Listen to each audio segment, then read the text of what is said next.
Good evening, my beautiful crime family. How are you all doing out there tonight? I see out in the comments that Randy is off for the night because he's going to play some drums and some rock and roll. I want to be where you're at. No, I want to be with my family. But that does sound kind of fun. We're supposed to be playing this weekend, but I don't know. It keeps falling apart. But anyway, let me say hi to my crime family. Should be an interesting night tonight.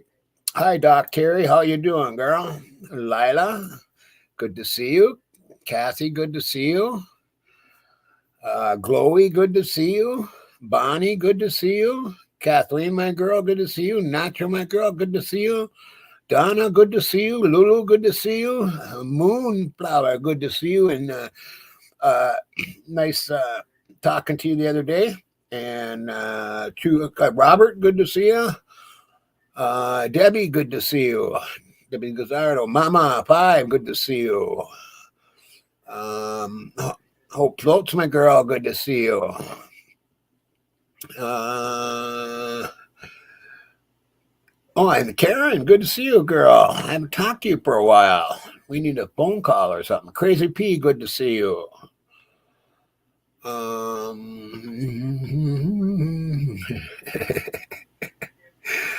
I think that might be it. Sherlock, good to see you. Rondi, good to see you.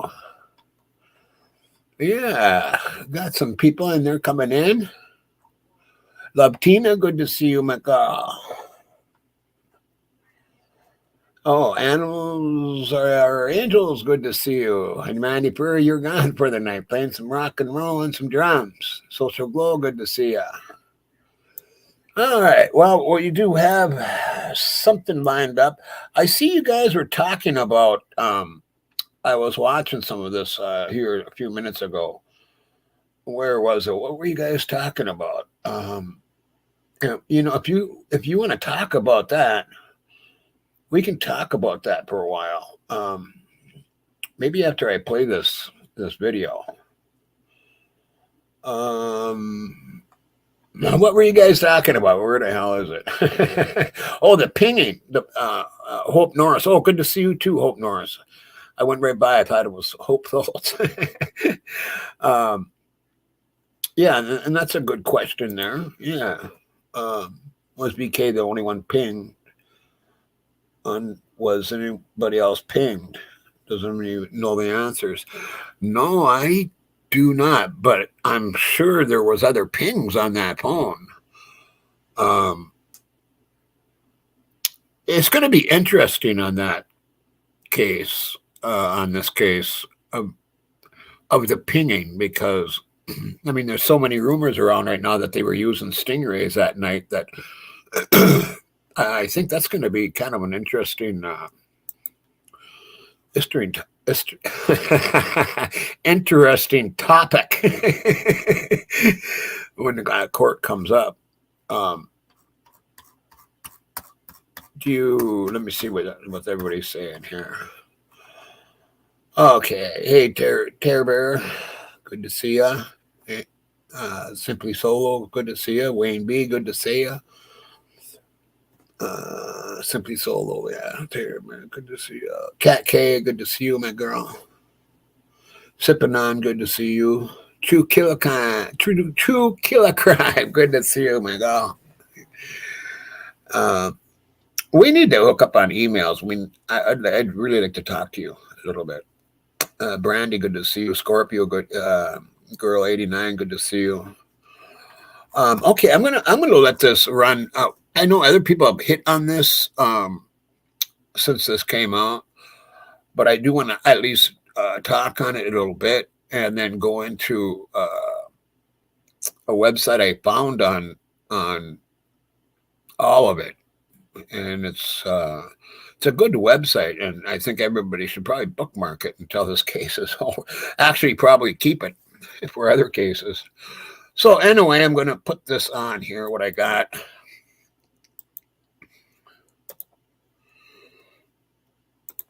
And here we go. First up here at 9, a lengthy investigation into a former CBI data scientist found that she allegedly manipulated data in Cook Corners, putting all of her work into question. It's a huge story today. It all started back in September of last year when the CBI says it learned DNA scientist Missy Woods may have not followed protocols in the lab. Fox 31 Samantha Spitz speaking with defense attorneys across the state about the impact on cases moving forward. Here, Samantha. Yeah, good evening, guys. Well, this has the potential to impact hundreds of cases that former CBI scientist Missy Woods had worked on. And like you said, this all stemming back in September when CBI says it learned that Woods, who had been working there for 29 years, may have not followed protocols in the labs, launching this internal investigation.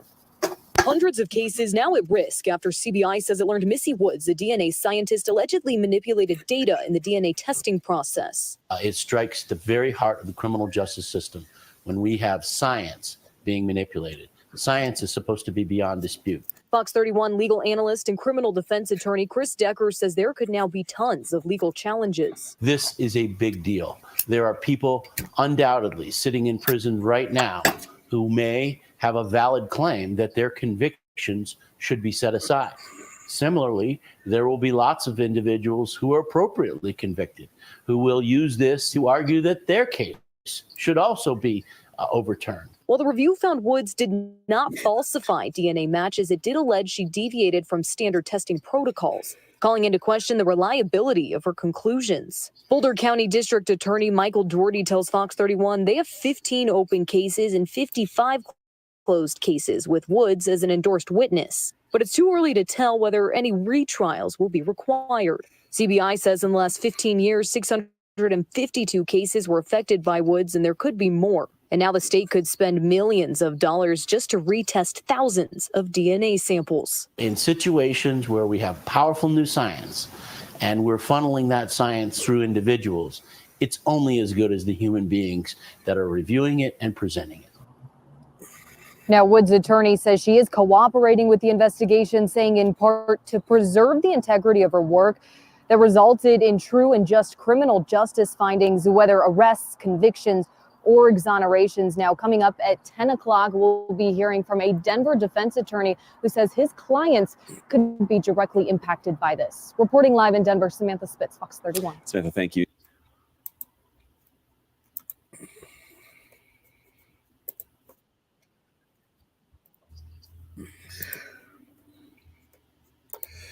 Yeah, so this is huge, and that's why I grabbed Joanne's deal there. This is really, it's messed up. It's really it's gonna cost the state of Colorado millions of dollars, millions and millions of dollars. I mean, can you imagine if there's any prison you'd want to be in right now that they use DNA on? I'd want to be in Colorado. That is just, what in the hell? What in the hell was she thinking? Or was she I'm wondering, was she coerced? Was she coerced by police departments?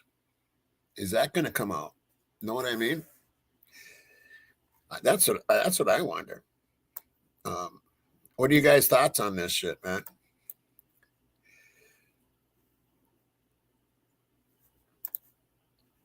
Yeah, it's going to be awful for that state to have to spend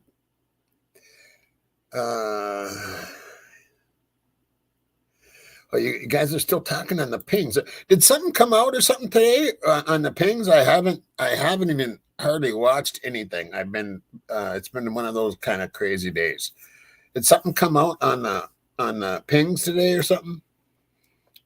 Did I miss something? Fill me in. Yes, it is concerning, Mama. And one case that right, Sherlock. Yeah.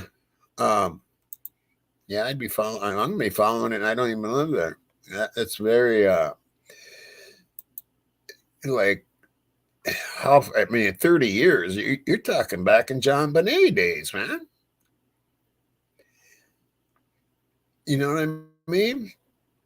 I'm just wondering, like,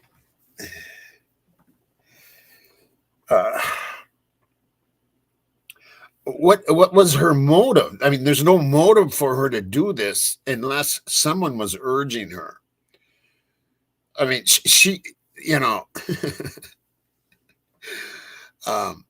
unless she testified in every one of the ones that she did that to. Then you got, oh my God, then you got perjury. Then you got perjury. Since she's got perjury on her, I mean, this is going to be a total fucked up mess. They're all going to be wanting out. You know what I mean? Every case that she's ever handled, they're all going to go, oh, yep, I'm not guilty. And, you know, going to be one fucked up mess. Getting paid. Yeah, that could be, Scorby. That's what I'm saying is, you know, what is the motive behind this? You know, and unless, again, she's testifying and she has, you know, she thinks this person is so guilty that she fucking, which would be so stupid, you know. Wouldn't you want to make sure that the person's guilty before sending them away to fucking prison? Let things play out in court. That's what court is for. I don't get it. I don't know, Archer. I have no clue. I didn't hear that part of it, I guess. Yeah, it might be billions, Moonflower. It might be billions by the time it's done. It is really fucked up. And she's got to spend time for this shit. I mean, she has to spend time for this shit. She's in a position that she is supposed to be trusted, a trusted part of the court system and of science. And this is, I'm going to tell you this right now. This is not going to hurt Brian. This is not going to hurt Brian's case at all. Know what I mean? Bonnie and Clyde, so interesting, right, Donna Shaw?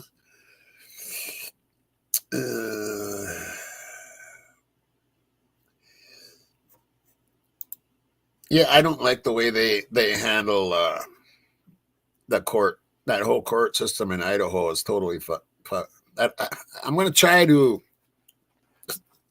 watch my mouth from now on, people.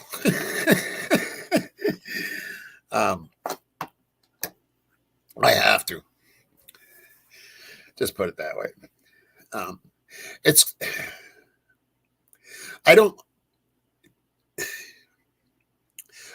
Idaho is the worst state I've ever seen. And I mean, I've been following regular true crime for a long time, man. I mean, years, and I mean, 30 years, ever since even before that. But I mean, I was a huge fan of when Unsolved Mysteries came out. I mean, I couldn't miss an episode, you know.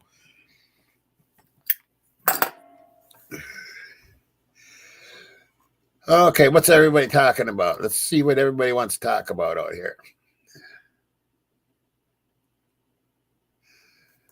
Exactly, Mr. Centennial. Yep, they've gone to sleep on their rights. Yeah, I think the country's fallen asleep on them, actually. They don't care anymore.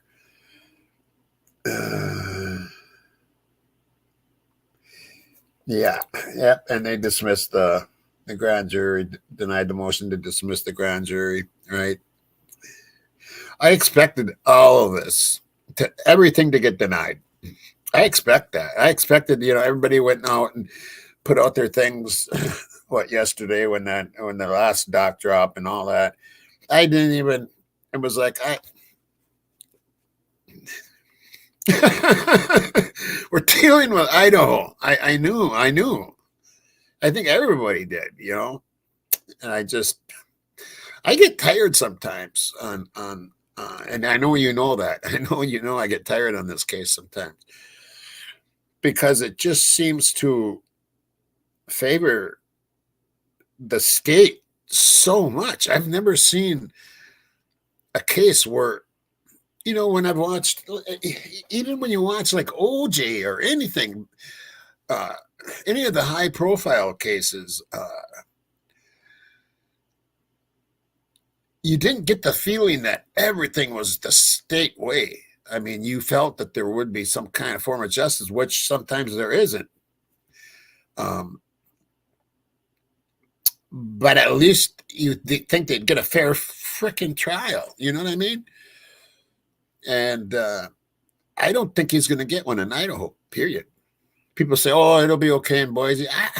I'm not so sure about that whole area. And there's some political stuff involved there, I think, and stuff going on in Idaho that just is not a good thing. And I just don't think he's going to get a fair trial in Idaho. I really don't. I don't think it might be a little better in Boise. Yeah, that's what I think too, Sherlock. It's impossible. Yeah. Yeah, there's. I'm sure there is, Matt. Yeah.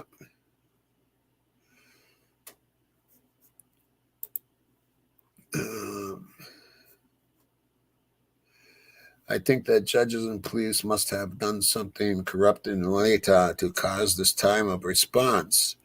Maybe they even had a hand in causing the murders. And that's, yeah, we looked heavily into that. Yeah, I know. That's the way I feel too, Tia. That's the way I feel too. I get mad. It's like, well, how can we let this go on? Why doesn't someone step in and say, hold on a minute here? There's something wrong. But that won't happen until appeal processes. And I still say, here's what's going to happen. He's going to get found guilty and he's going to win an appeal. And that way, Santa Claus gets his last win, and Moscow looks out clean and everything for Mr. Green. Clean, Mr. Green. Clean, Mr. Green. Yeah, and that's what I think is going to happen. And then he gets off in the appeal court. That's what I think. It's just a prediction or whatever. It's just what I feel today. I went into someone's room today, and there was someone in there, and they'd seen who I was, and people were saying hello to me and stuff. And they were like, he changes or what was it? He changes his mind too much or something like that. It was something like that. And it was like, yeah, I do. And in this case, you got to give me a little leeway here, man, because this case is pretty crazy. And yeah, I've changed my mind 1,000 times on this case. I swear. I swear. All right, let's see what else people are saying here. But what's all this ping stuff? Did something come out on that ping stuff? That's what I was wondering. Thank you, Linda.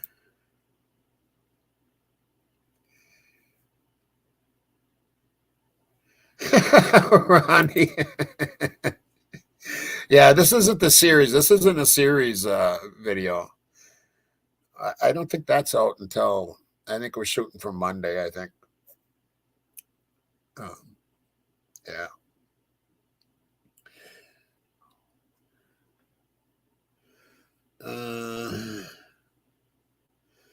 And Moonflower says it was corrupt when she lived there in 81. She would know. Yeah.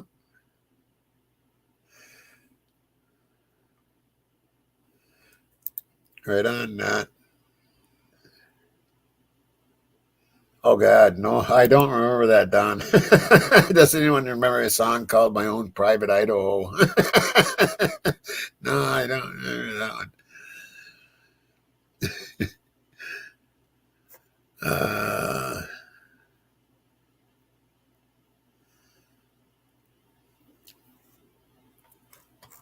All right. Well, I'm going to go on to this next page. What's that, Pen Dizzy? Pia's not doing well? What's going on with Pia? I see she was in the hospital, but I thought it was just like a checkup or something. Or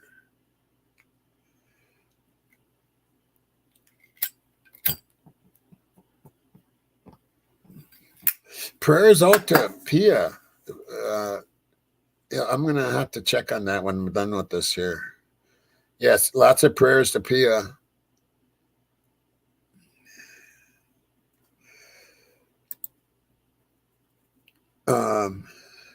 Yeah.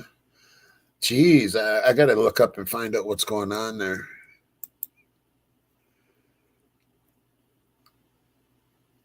What?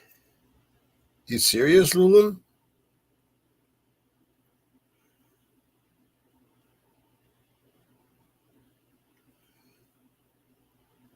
Oh man, my prayers are.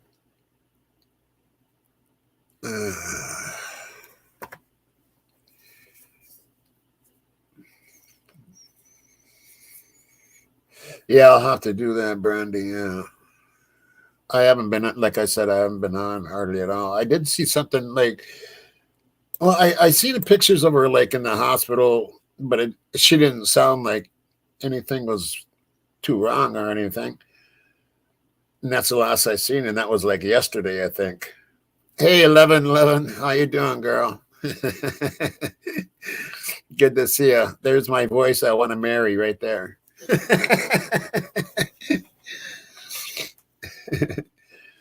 Yeah, I'm gonna have to. Hey, Golf, how you doing, girl?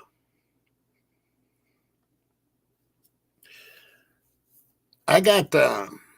What I do want to do is I want to share this. And I found this site, and I found it pretty. Anybody that wants to, I got it in the descriptions below. It's the National Institute of Justice, and it's a pretty good website.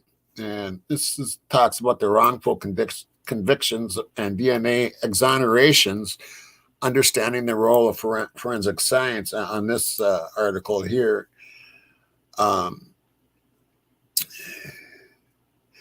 I'll just start reading here a little bit. This is from September of 2017 by Gerald M. Laporte.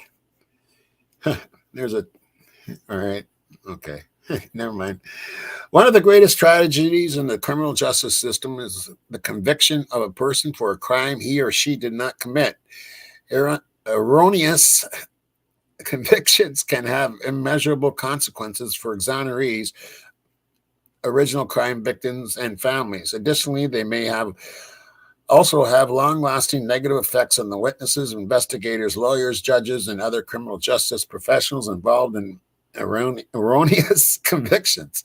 It is therefore incumbent on us to understand the root causes of these tragic events to help ensure that injustice is not repeated.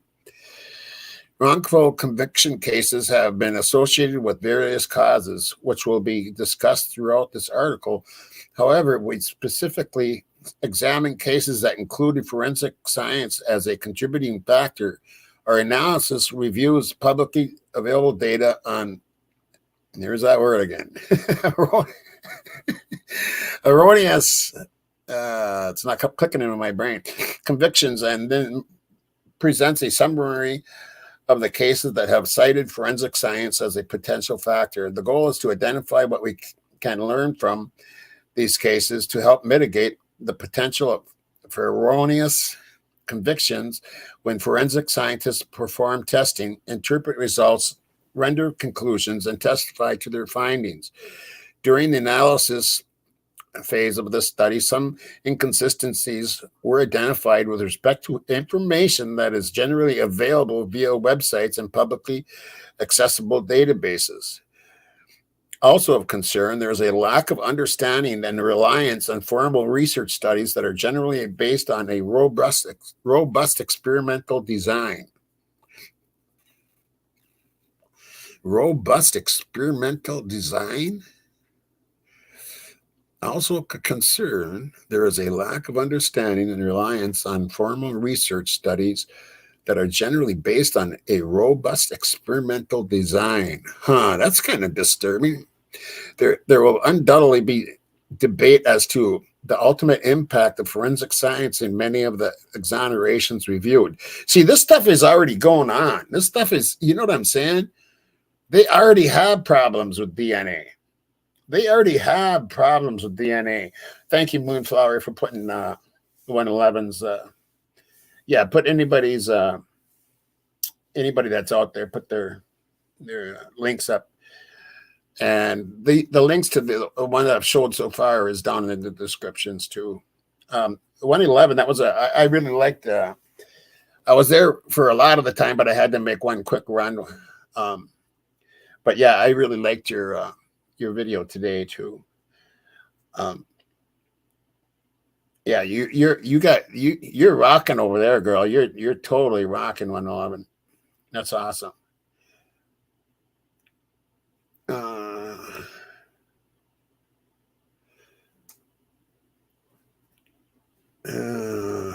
You're talking about.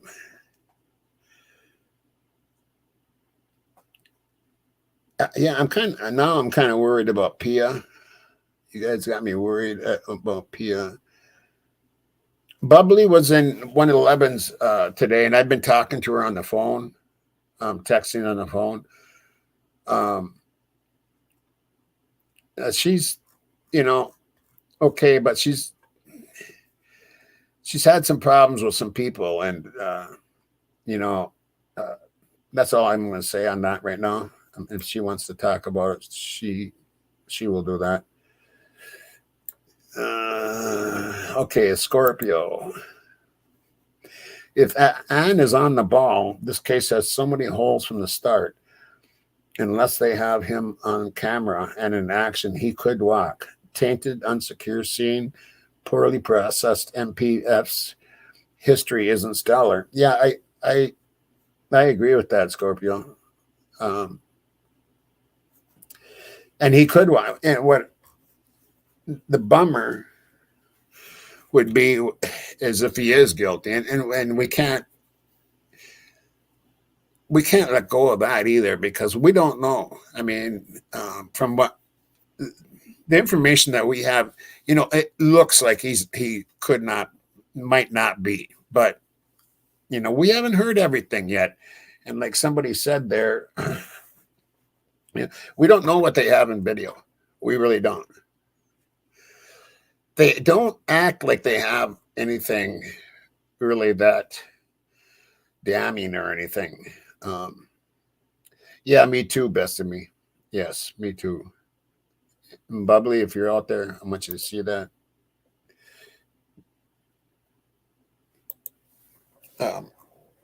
Anyway,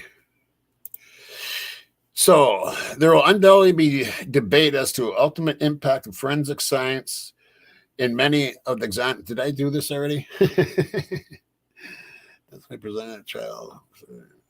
Okay, no. There will undoubtedly be debate as to the ultimate impact of forensic science in many of the exonerations reviewed. The extent to which forensic science is a contributing factor in each case will often include a certain degree of subjective interpretation, because the majority of erroneous convictions involve complex investigations, multiple contributing factors, complicated juror decisions, and mistakes from policies and practices that have since changed. Moreover, we do not have all the details or full transcripts from the evidence and testimony presented at trial, which may further inhibit our understanding and bias our opinions. This whole website, what I'm telling you is what I really wanted to do is show you this website. And it's in the descriptions, because you can look up all kinds of stuff in this topic and the topics. It did lead me into, now I can't find it when I got back, of course. But it did lead me to, let me see here. I got to this ethics page and I haven't been able to get back to it. Ethics and government, criminal justice, investigations and criminal justice. Maybe that's it. Yeah, these are sending me.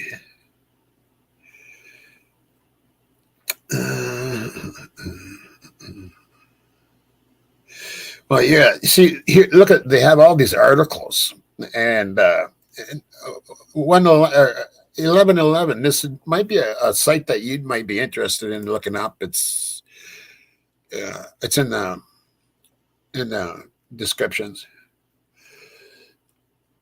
Like wrongful convictions and DNA exonerations. You see what I'm saying? Look at they got all these articles. I mean, there's just a ton of them in here.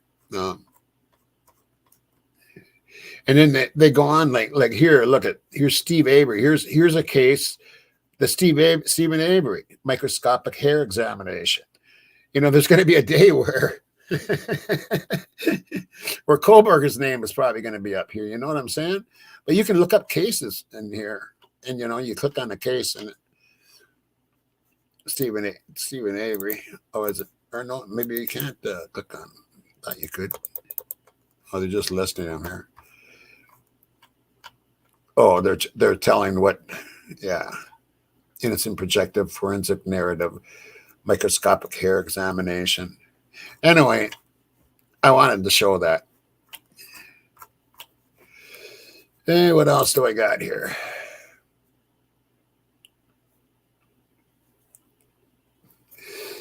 Is Golf still out there? Golf, you want to come up?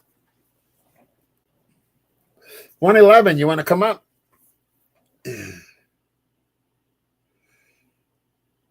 Is it? Yeah, yeah. I just thought it was a good, a good website.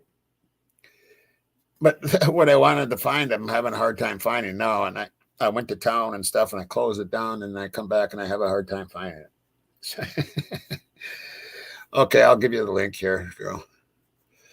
I just got to change something real quick.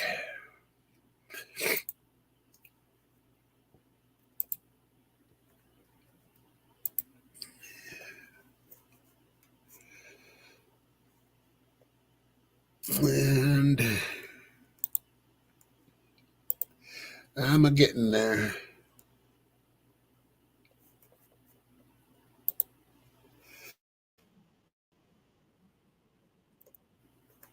Okay.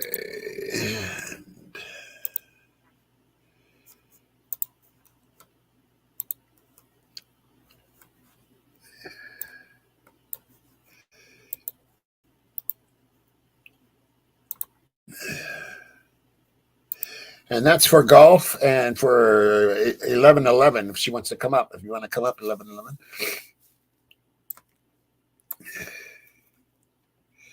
Okay, hold on here. I'll be right back, folks.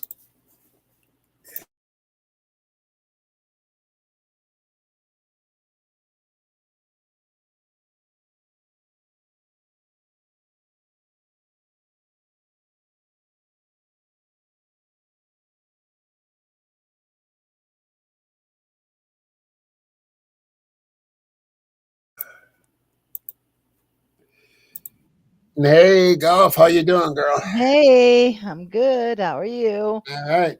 Hi, Yeah, come on chat. up, 1111. Come on up, 1111. The link is there. The yippers. Yeah, we'll just do some chatting away on some stuff. It's been a while since I've done that. So how you been doing? I'm very good. How are you guys? And how are you? I haven't I'm seen you good. around I mean, I've watched what you put out here in interesting stuff and All right. specifically today, what you're talking about, Brian, and his supposed, who knows if he is guilty or not. We don't know. We don't have all the information. That is correct. Right. But we know that there's going to be certain problems that I'm hoping, that they go that route, because if they don't, I mean, his defense, then I don't know. I mean, it's just they go after the most bizarre thing, like the grand jury indictment, I think personally, was a big miss for them. I don't understand that when there's a lot of other things that could be. But their strategy is their strategy. But it's bugged me from day one that they went the route they went, and Yep, you know same they could here. have. We know that, and if this is not brought up during trial, I'm going to be very disappointed because there is problems with the crime scene, obviously. Right. First of all, and if there isn't problem with the crime scene, then I'm going to have a problem with his Right. defense team. Hi there, Hey, 1111. 1111. How you doing, girl? Hello. I heard her dog bark. She probably went to Yeah. let her out or something. But yeah, and I agree with you on that. And we can't jump. And I was it 1111 that ran that show yesterday about that. 1111, are you there? Are you muted or no? Hello. I don't know. 1111. I can't hear him or her. I'm sorry, I never met this It's person. her. Yeah, it's Yeah. her. Yeah. I She's don't got a hear beautiful anything. voice. No, are you muted? Are you muted down there, 1111? She can't be because I heard the puppy bark, unless that's your puppy. No, I don't have a puppy. Okay. All right. I wish I did. Really? Yeah. I got 3 cats and I don't think they would be too happy. No, probably not. No. Cats would probably be ganging up on them and stuff. That was more than it's been too long that they've been cat spoiled. Right, right. Yeah. You there yet? Hello, everybody. I'm here. I got. Hey, there you are. I'm not used to doing lives. Right, right. I haven't used StreamYard in like an eon. It was like maybe a year or so ago. Me and T-Rep was working on different projects, and I learned it a little bit. Good to see you, Tony. Thank you for inviting me. Good to see you, 1111. Love your voice. Aw, thank you. I appreciate that very much. Oh, yeah, you're welcome. I was in your room today, and you had like 400 people in there. You were rocking.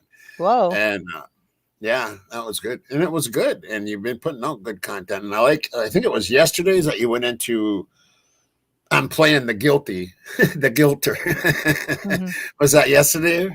Yeah. I want to make sure that, it's great that we are really working hard to keep people on their toes to understand if we can't say to everybody, we can't be like, okay, we believe Brian is innocent, and so we're only going to see our point of view. Or in my opinion, we really are being almost hypocritical. I say we as in me too, because I've been preaching it. I've been like, Brian, he's innocent until proven guilty by the court of law, right? And the truth is we do not know. And so I thought about it. No. When I worked for my Stephen Avery channel, the RD channel, Rubber Ducky, I did that for 6 years, and I got excellent at literally talking to guilters. And in that, I would work with them and explain things, because some people just heard stuff, and instead of causing a debate that got rough, I would talk to them and I would find out why they thought that Stephen Avery or Brendan Dassey was guilty. And then if it challenged me, I'd say, thank you. And I'd go figure out the answer. And so that way, the next time somebody came at me with that, I could, yeah. So that's what I was doing yesterday, is showing you guys that we have to be, wise enough to realize that the jury isn't going to have us sitting there talking to them. So what are they going to see is a great question, right? Right. Yeah. And we do have to look at it like that. And I have done exactly what you've done. Not so much in front of my people, because most are, that he's not guilty. I don't want to get jumped on and beat up. No. But I have done that. And it is interesting, because you can come up with theories that he's guilty just as easy as. That's what makes this case kind of crazy. Yeah, but we do know from that perspective, like what is going to come across as hard for defense not to go at, right? So they have to go at the crime scene, number one, and that's linked to the Right. DNA, because we do know there's problems there. And if, as I said, if they don't bring that up, then there is a huge problem with his defense. And number two, what also is a problem for the prosecution is the timeline. It's going to pose an issue because Big um, time.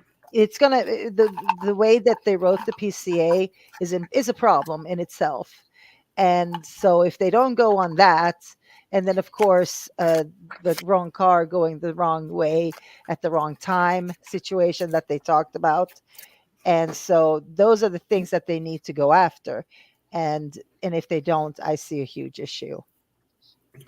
Right. Your thoughts, 11? Well, I think that there's going to be a great deal of learning for everybody involved, because this case is setting a precedence and it's setting a forward motion standard.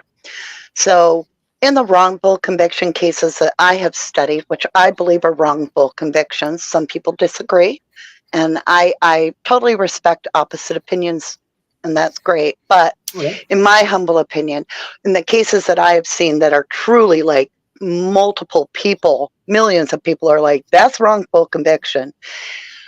The thing that I see most common is this behind the scenes where the prosecution is playing this hide and go seek, and also their notorious corrupt prosecutions are very notorious for destruction and losing evidence.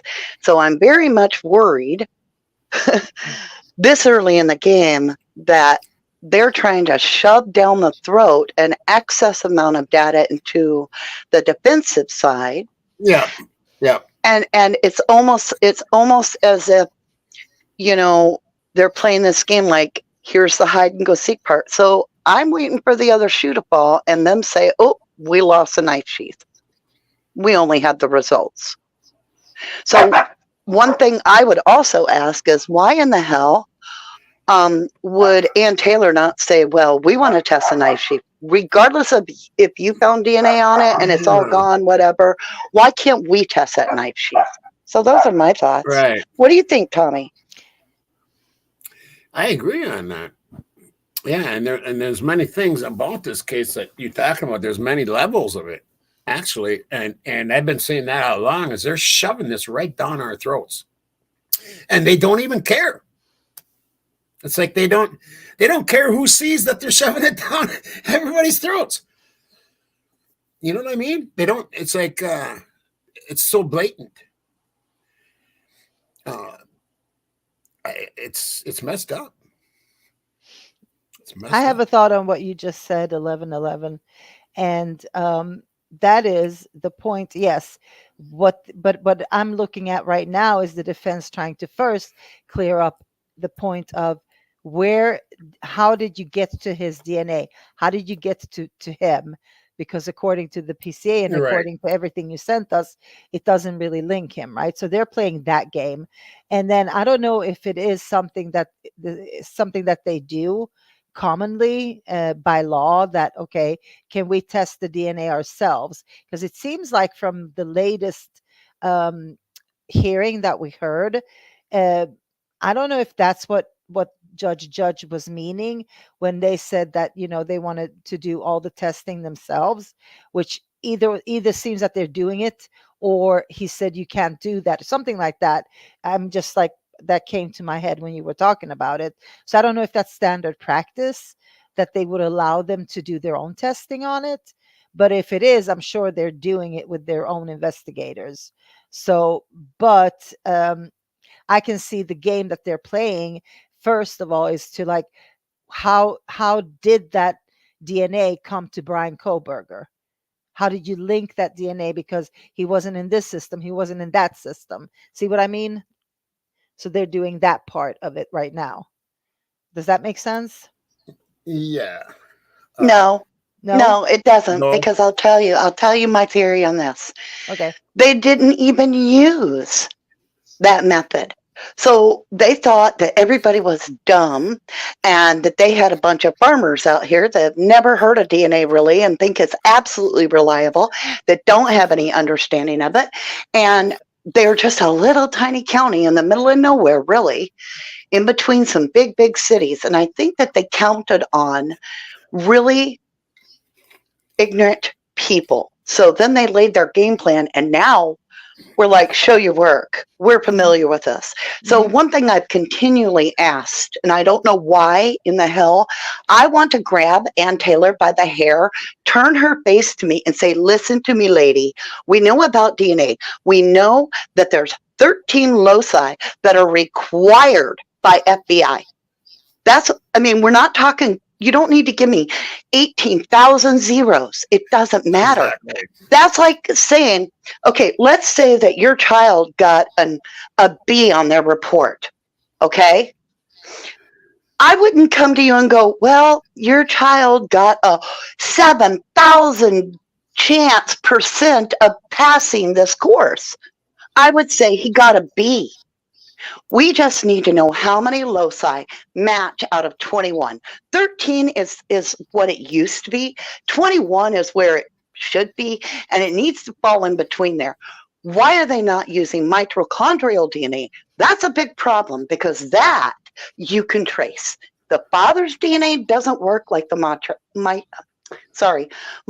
DNA. The father's DNA that they're saying they used is absolutely ludicrous. Talk to any DNA expert out there. I worked with a scientist for 1 year, every dang night for hours on a case. He literally was a true top-notch scientist, knew DNA backward and forward.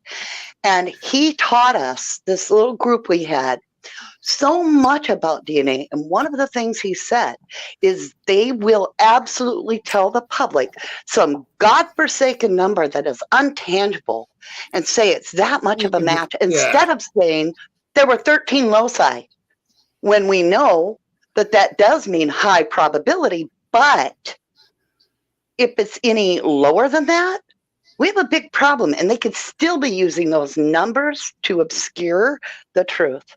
And that's my problem, is talk DNA to those of us, like the majority of us, that have been in true crime. Tell us how many loci match on that.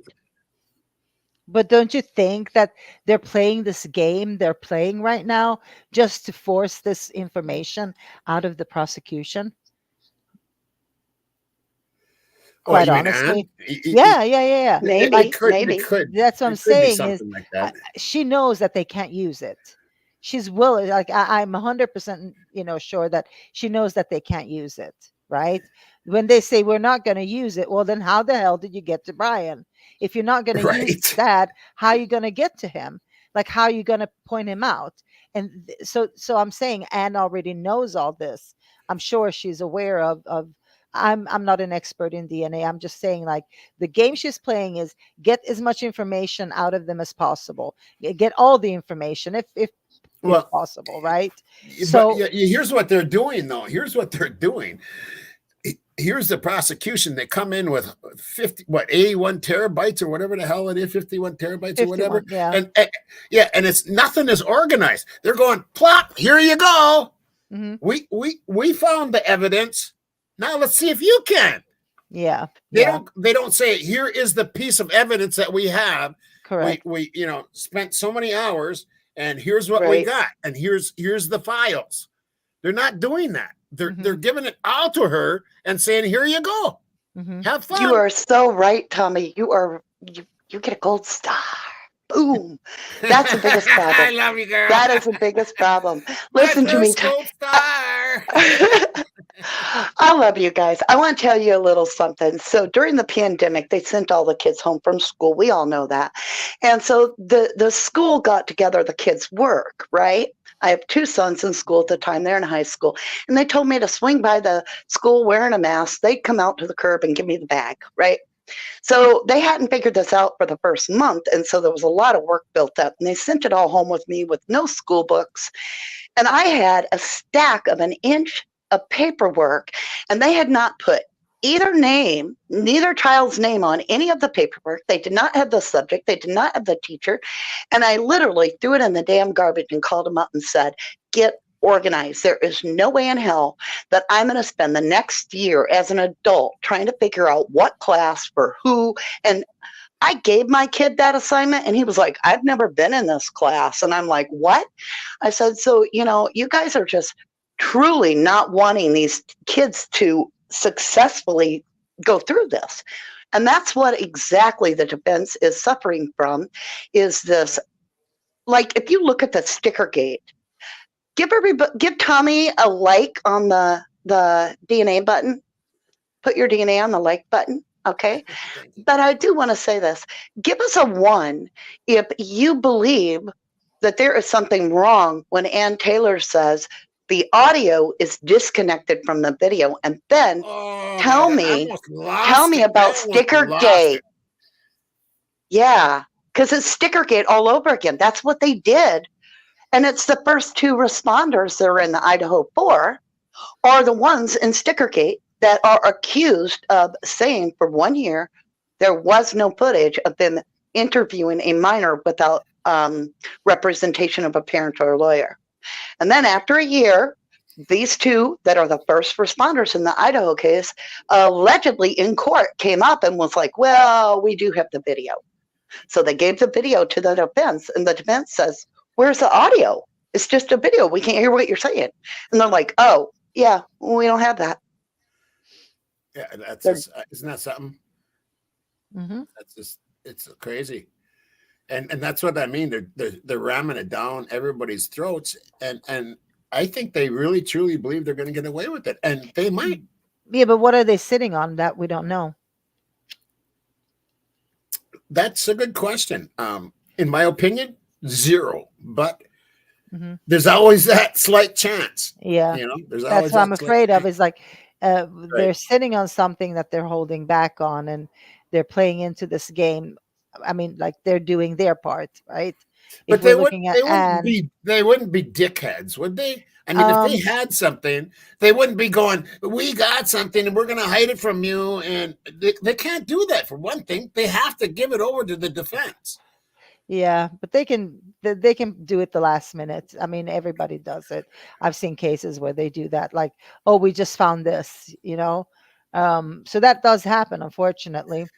But in almost every case, in the Yeah. Stephen Avery case, there was this little letter. It was found in the Green Bay post office. It was dropped off anonymously, and it had a message. It's called the Sikaki, and it had a message that said the body was burned in an aluminum smelter 3 a.m. Friday. And it was addressed to the Manitowoc Sheriff's Office, and it had the name Avery on it. So this was obviously I something. remember that. Yeah. Okay. But what was so interesting is the prosecution hid that, buried it deep, and it just miraculously got found out by the defense. And so they challenged it, and sure as shit, the prosecution was like, oh, I guess we do have that. So that's all that happened. The prosecution doesn't get their hands slapped. I mean, they have nothing to lose in hiding something to the last minute, especially if it doesn't fit their no doubt. narrative. Correct. And that is the point here, is the narrative, right? But I'm careful with what I'm thinking about this case, in that sense that we really don't have the full picture, it seems like. And so they're both playing some sort of game, right? And it's going to continue for quite some time, it seems like. I don't even know if we'll get a hearing or a trial date set for next summer, as they're going right now. How they're going to push that further out, or what's going to happen with this. But what I don't like is people who are in that team of Kohberger is guilty. We might be guilty of this at points as well, but we need to stick to facts and what's in these documents and what we hear in hearings, right? And try to interpret that. But everybody's moving on those things that come through, let's say, media, the media links, those sources. Our sources tells us this, our sources tells us that, and we've been relying a lot of what the parents say, specifically Mr. Gonzalez there, and he doesn't have the facts either. So the problem is with the people who think that Bryan Kohberger is guilty, they oftentimes go to those unofficial sources from media and like, look at here what happened there, and we can't do that. So I'm trying to like not be guilty of it, even though, you know, I do interpret maybe things in my own way and try to stay in the middle lane on that, because we can't bring in those unofficial sources into this whole timeline of what's going on. We're sticking to the PCA. We're sticking to, as I say, what comes out in these hearings that we hear. So we're sticking to that and trying to, you know, interpret from that what we see as a bigger picture. And I've seen both sides be guilty of it, but now more than ever, I'm seeing the people that think that Koberger is 100% guilty, mixing and matching that media perspective into, you know, their narrative, and that's dangerous. That's where we're like on dangerous grounds, in my opinion. And we should just stick to what's out there as far as like, you know, what we know is for fact. And it But doesn't mean that it's true. It but doesn't mean that it's true. But we know those are the facts that are laid out by law enforcement. And you know, I'm not saying it's true. I'm saying those Yes. are the facts. We don't know it's fact yet. Well, but well, we that's what darn we sure have. know we darn sure know that there was no little college student named DM that used the words clad in black, right? Well, we think we Right. know, yes, correct. That's what I'm saying. We can interpret that in our own way, but we can't steer out of that and say, okay, from our sources, we heard just like his termination letters. Remember how that came out? And they're still flipping talking about it, even though I know where it came from. It came from a girl on Twitter who's a little bit not right. And it came from her, and you can go and you can look it up. It's on YouTube. She explains how she did it. And that's dangerous. And that's what they're talking about. Like they throw that out there as a fact. And that's dangerous, in my opinion, to even bring that up. Latina said, and I think this is true, but I'm not sure what the timing is, though. But it says, I did read where if they don't hand over the evidence, it is not permitted in the case, and that is true. But what is the timing of that? Because that does come into play at some point. I mean, I've seen cases where they come in the last minute, like we found this yesterday type of situation. And it's really up to the judge, which is a bit scary, to actually determine if they can bring it in.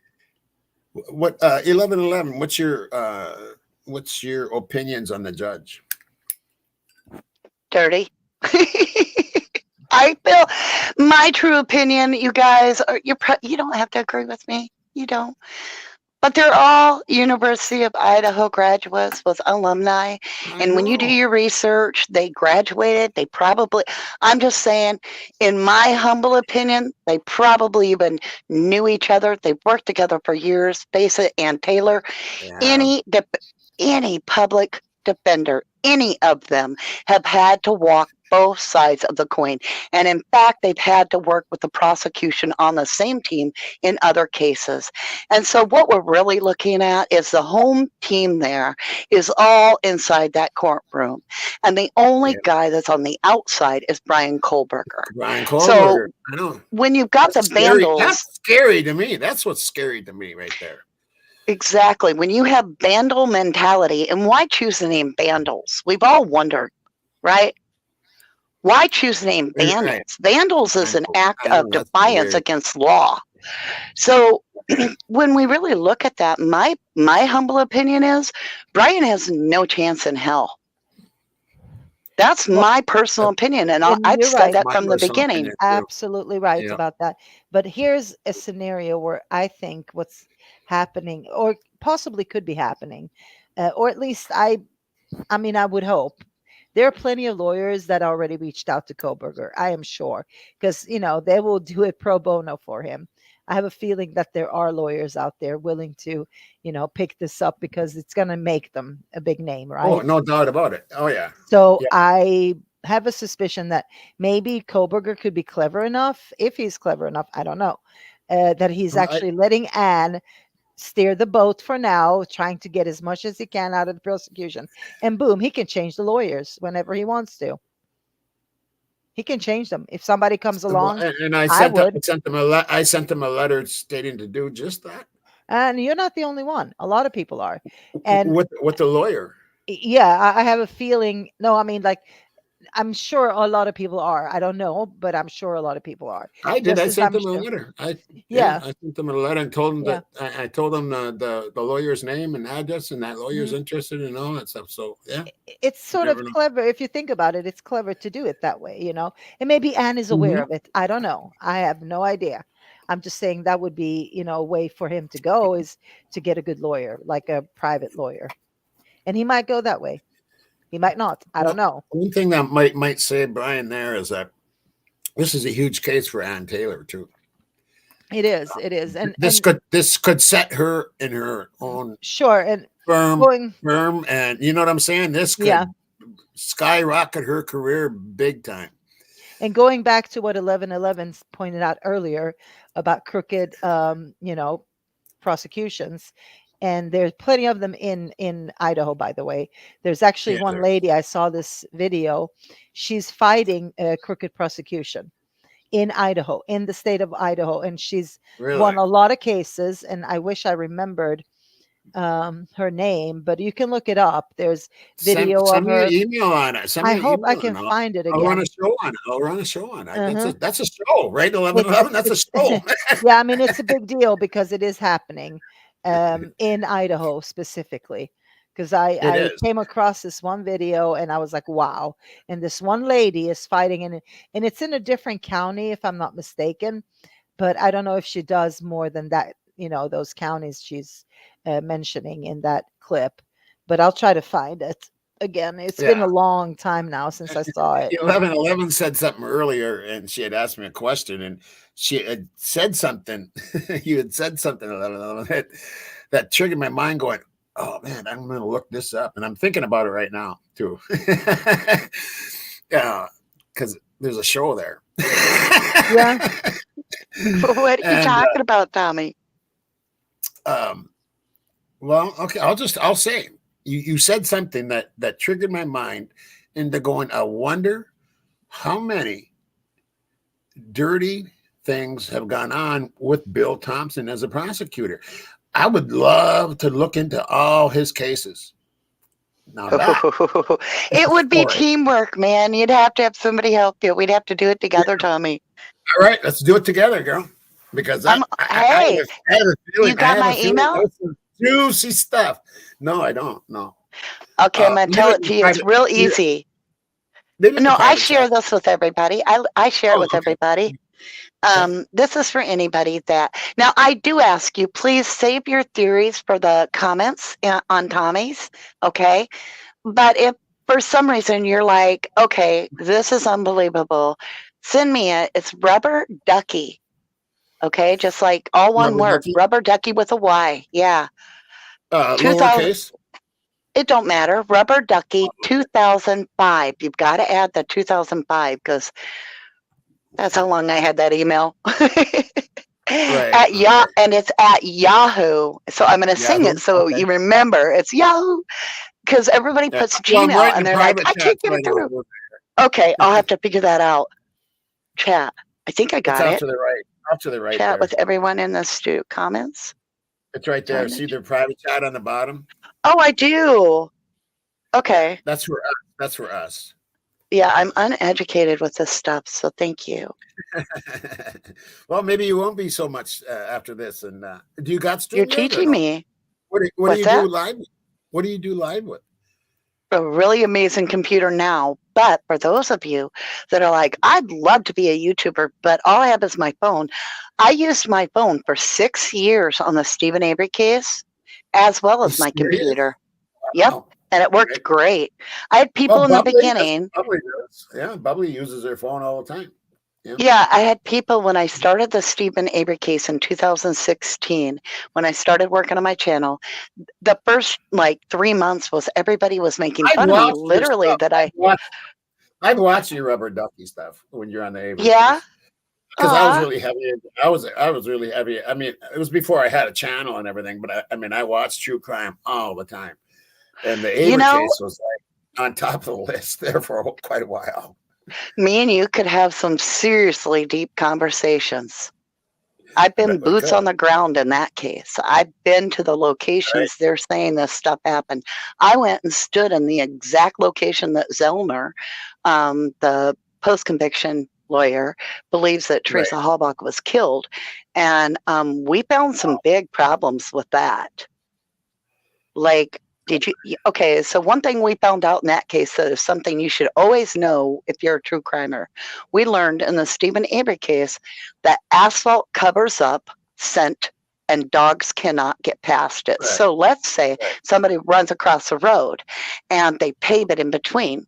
The dog will not, it can literally lose a scent right at the beginning because the asphalt is so strong. Well, that's exactly what they did the exact time that Teresa Halbach was allegedly down on that little place. Is they asphalted it immediately. Immediately. Brazen again. You know what I mean? Mm-hmm. That's crazy as hell. Yeah, but yeah, that would be a good show. Uh-oh, she got bumped or something. I'm interested in running that show. Know what I mean? Golf. Yeah, I'm looking here, by the way, for that female lawyer, and I can't find her. Yeah, send me shoot me an email if you find it. Yeah, if I find it, I'll let you know. It's hard to find. I know I looked for it again at one point because I was like, wow, that's a good thing to have. And I think she was in Boise, but I cannot remember 100%. So I have to start looking for her. Right. Oops, what happened to she's coming. 1111? Yeah, that's what I said. She must have got bumped or something. Yeah. I hope she comes Yeah, back. but I'm keeping, as Lulu Chu pointed out, I'm keeping an open mind too about Brian, to be honest with you, because there is a reason we know his name, and it is possible that he is linked to this crime in some way. And in what way, I don't know. But that whole driving around at night by himself, well, we don't know if he was by himself yet because that's not been pointing out. Yeah, they haven't said that yet, right? They haven't said that. Nope. That he was driving around, yes, but they did not mention if he was by himself. And if he was not, then he might have been driving someone. I don't know. All right. Yeah, she's back out there. I left you a link there, 1111.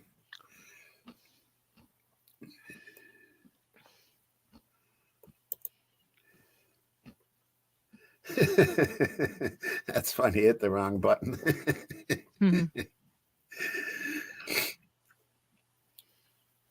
There you go. Links right there, girl. Yeah, she's got. You don't know her channel? Go. No. I've been sort of halfway doing other things. Yeah. Sometimes I have to check out, to be honest with you, from this whole crime. I know. It's just it gets too much, and there's so many, like, I'm watching all these poor kids go missing and getting killed left and right. Just like I have to check out because it's just I'm not used to that. You know, I was never in the true crime community before this this happened, and I'm baffled and saddened by all the crime that's going on. And then Kathleen, then there's the orange monkey, right? That's too funny. You hit the wrong button, 11-9. What is? They call you Mama D too, right? Yeah, or RD, or Mama D, or 1111, or Miss 1111, or Mama, or whatever. Just, I'm easy. I'm really laid back person, so. Yeah, that's cool. Yeah, I really like your channel, and that's I'm glad it comes up on I hit it every day, so it comes up now. It just comes up on my feed all the time. So awesome. Well, I truly love your channel. I love music, so I really enjoy your channel, and I just stay quiet a lot because I don't want to interrupt things. I like just hearing what the person has to say. So there's a lot of YouTubers that are on true crime that I watch, and I just don't usually comment. Right. Yeah. Actually, I stay quiet in most. I was quiet until I started seeing all my mods in there. We do share some great resources. Oh, we Amazing. do. Yes, we do. I mean, Yeah. that in itself says a lot about the quality Yeah. that we both expect, because we expect a lot from ourselves. I love my And then mods. our mods just show up. Our mods are wonderful. Now, I will say this. I am terrible. I do not give one notice. I just go live. And I am always amazed by the Yeah. mods just showing up. I get complaints on that once in a while because I'll Do just jump you? on at 5 a.m. I'm on. You know what I mean? It's like Yeah. but actually they're really good. They don't really complain. Once in a while they'll say something. Well, you didn't give us much time. It's like yeah. But when you run into a show and you got that feeling to run it, and you got to Yep. run it. You know what I'm saying? It's when the passion is there, it's there. Yeah. Well, and I think a lot of us true crimers that do have channels, it's because we literally have to empty out our head. Yeah. And there's a lot that goes around in this crazy head. Tommy, what's your sign? Cancer. Oh, that's awesome. I'm a Gemini. Golf, what's your okay. sign? I'm actually a Gemini too. Oh, I Oh, love it. You got the twins, and we're twins. Exactly. That's beautiful. Yeah. I mean, Air and water go good together. Yeah, Scorpio said, Mama D, I never caught one of your lives until today. So that's good, Scorpio. Yep. Well, we're all doing really good on True Crime right now about being supportive to each other. And so I just want to say you picked a perfect time to jump in the swing of things with everybody. Like I said, I have a lot of respect because I know how hard that creators do work. We're on live and people interact with us all at once for maybe an hour or two, but we're literally never disconnected from our channel. No, and I'm on, either I'm in here or I'm researching something, or I'm in Discord with my mods, or there's always something going on, and sometimes I got to do like what Gall said. I got to shut it all off. Yep. I do. I just got to shut it all off because it just gets to be too much sometimes. And, then when you take a little break, then your emails are backed up and it's just a big, this big ball of roll, it just keeps rolling, big ball of yarn. Yeah. I'm starting a new channel that's going to be coming out in April, and it is called Human Lie Detector. ooh, Ooh. what is that about? Now- what's that going to do? Okay. Oh God, do I even want to go in there? Yeah. Well, I'll tell you, it's not me saying this person lies or anything like that. It's whether. Can I bring my ex in there?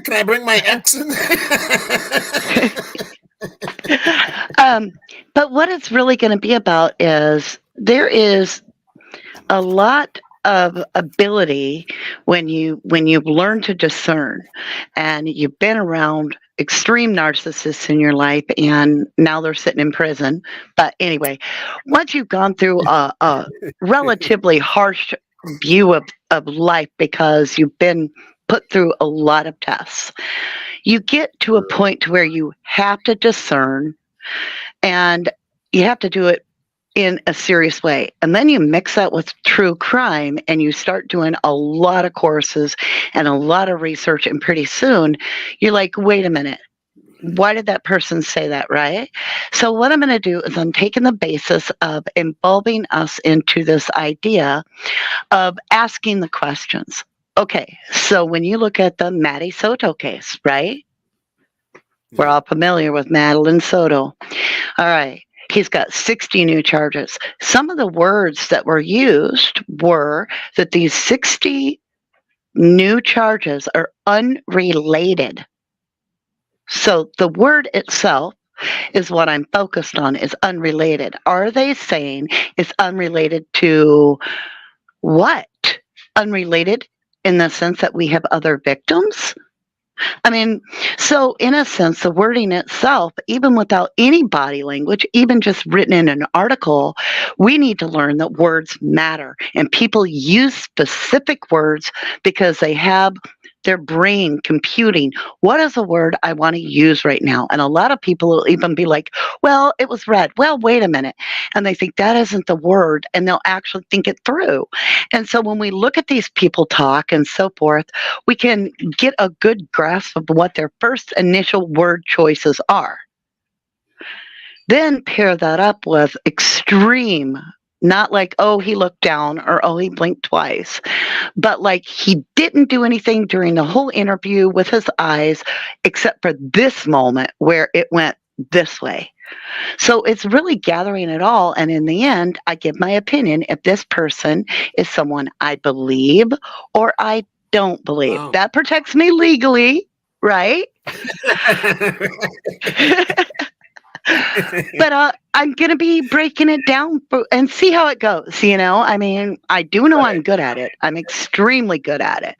I can profile a stranger. If I'm literally having a conversation with them, I can profile them and then feed it back to them and them know I don't know and their mouth is open. So I'm pretty good. Pretty good. And that's like I'm trained in the 16 personalities too. So and I was Ooh, pretty we're going to have some good talks. One thing Gemini's got going for them is they're very good at observing people. I think that's part of it as well. Who's that go? Who's No, that? we're good at observing people. Mhm. I think scan people. Yeah, I think a lot of the people that do true crime are actually good at that. I think it has to do with a certain type of person that wants the truth. And so we're not looking at this with rose-colored glasses. As individuals, we've all stepped our discernment up. The more knowledge we find out about that crime and this crime, everything, we're almost like, for lack of better words, we're assimilating discernment very quickly.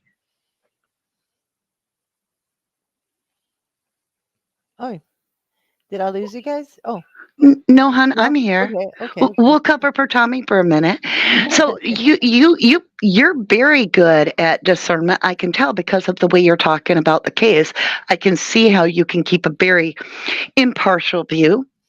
And so let me understand a little bit of what brought you to the feeling right now that we're focused so much in the perspective of connecting Brian Kohlberger to the case, because you have a strong argument there. I'd love to hear more.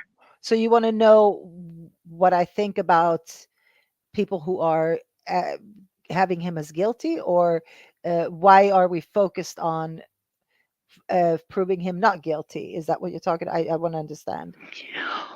Well, you had a strong argument about that the focus right now is actually on that DNA of how are they using that? Is it ancestry? How are they doing that to get to Kohlberger? And you were talking about that. Now, if you're talking to where are we going in court, are they going to use it or not? Well, How of are course, the if presentation? they won't be able to, because they can't prove chain of custody. Basically, if you can't prove chain of custody, how can you let that in, right? And so the question is then going to be, because you're using his DNA, where did you get the DNA? That's the origin of why you have him, according to the PCA. So they sort of glued themselves to that flipping PCA in a very bad way, because it's playing up against what they want to do, right? So in the Moscow PCA, it doesn't say, please, can you approve this even without if we don't use the DNA. It only says that in the one that they used, I believe, in what is it called?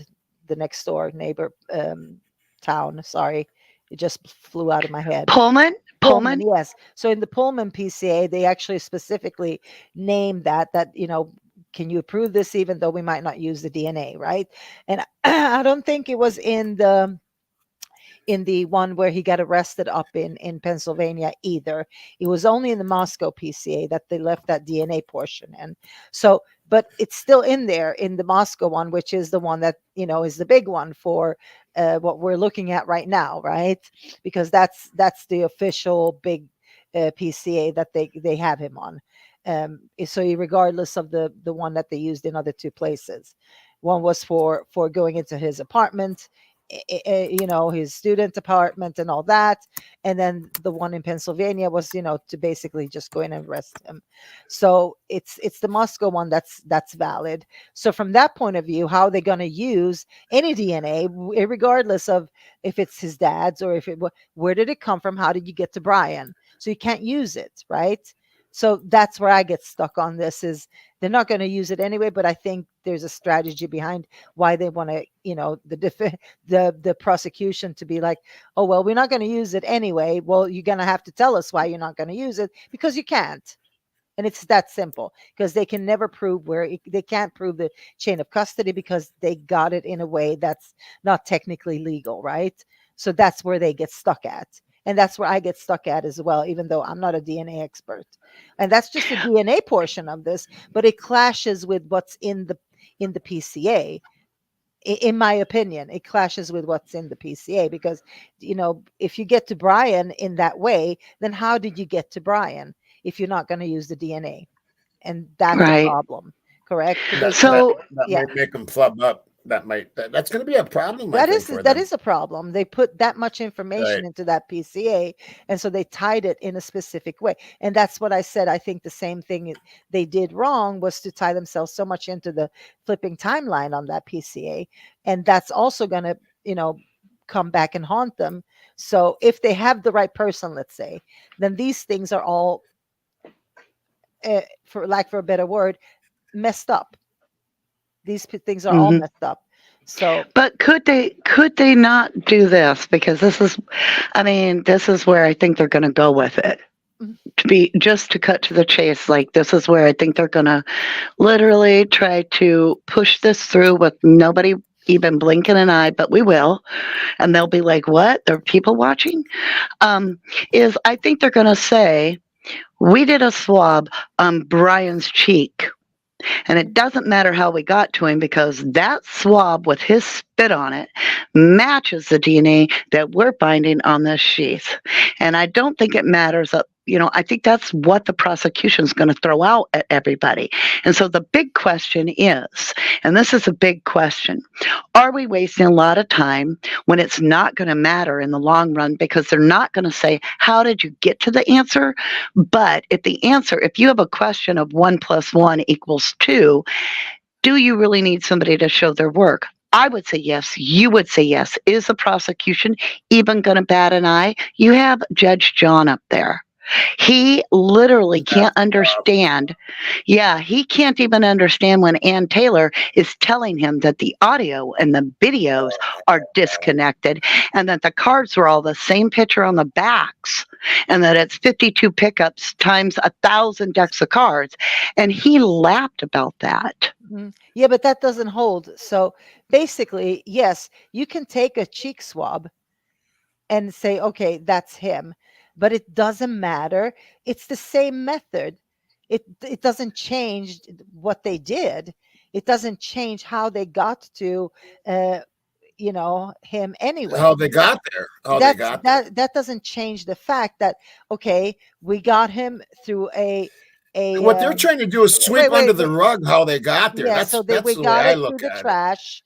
First of all, we got it through the trash, but they linked Koberger through trash DNA from his dad's side, right? So, and then after that, That's where I have a problem. I get stuck when they didn't use the mother's DNA. That makes absolutely no sense to me. They have the trash. Sure, but you're still at the same point. Why wouldn't they use the You're still at mothers? the same point. So they get the trash DNA, which then tells them, okay, this is the guy, right? Supposedly, this is the family and the family tree that they built and all that bullshit. And then they go swab his swab, right, from his cheek. They still got Brian. They still got the Brian that they have right now, the same Brian on trash DNA. So that doesn't change the fact. And then they got direct DNA. Yes, all of that makes sense to me too, but how they got to him doesn't, because that's the But they're root of it. trying. That's how they So got to so him. what do you guys, what do you think? Tell me, how do you think they really, like, not what they're telling us, but tell me, what do you feel is the way they truly did get to Brian? Oh shit, boy, there's a lot to that question, because there's so much out there that I could get into, but I don't want to go down any rabbit holes at the same time. That's How a did they Terry get to? question. Well, here's what I heard. Okay, here's what I was told, that they had his name on November 15th, 2 days afterwards. And the way they got it was they ran who had got pulled over in Elantras in the area, and they had his name on the 15th because he got pulled over in August. That's what I heard. Is it true? I don't know. Am I online? Terry? Yeah. Yeah, you're online. Yep. Hi, Terry. What do you think about that? Hi, 11-11? guys. This is what I think. Oh, shit, we lost you. I was wondering. Can you hear me? Yep. Yes. Okay. He, in my opinion, he was brought there as a patsy. And why did Anne say she has to go through everybody's DNA? That's ridiculous. You think he was brought there? Yeah, I really do. By I who? think that he was smart enough that he could But he go was going to in. go to school there. I mean, that's why he went there, was to go to school. He did, but I think there's I mean, come on.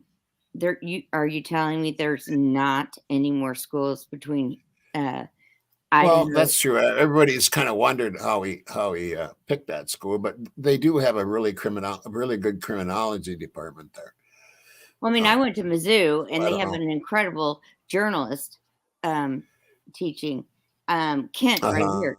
Kent State is known for their what do you call it? Fashion. So Right. what I'm trying to say is there is a reason for everything. And I, honest to God, am trying to. That's why I've been cracking my brain. Well, I'd like to find out how he did choose that, but I have a feeling it was because their criminology was probably high rated. Anyway, 11-11, you disappeared again. What did you think of that answer that I gave you? Sorry about that. I hit the wrong button. I thought that was an excellent answer. I have an echo of something, so I'm trying to. Oh, do you have another YouTube page going? If you have I'll another look. I'm going to YouTube, mute. no, all you have to do is X out that other YouTube. You don't need it. Know what I mean? If you have a second YouTube running, just X that one out. Not this one. Yeah, don't mute Not StreamYard, because then you don't won't don't go. mute StreamYard, or don't X out StreamYard, but X out the YouTube. You there, 11? I think Yeah, you I'd muted like to know. yourself. I think she muted Yeah, herself. you might have muted yourself, 11. That's You down have on to literally download, or drop it down, and then cancel YouTube. I know. I yeah, you have to learned you the gotta hard get out of way. YouTube. Right. And you might have hit the mute buttons on the bottom on the left there, 11. Okay, well, and with you, Terry, you were saying you thought he was brought there, I do, but what is your reasoning behind that? because of his experience, and the teacher that he had knows a ton of people. And when did Green get there? Couple years ago. Yeah, Right it was a before couple of years 2020. back. Yeah. Yeah. I just think that it's all in front of our faces and we just don't see it.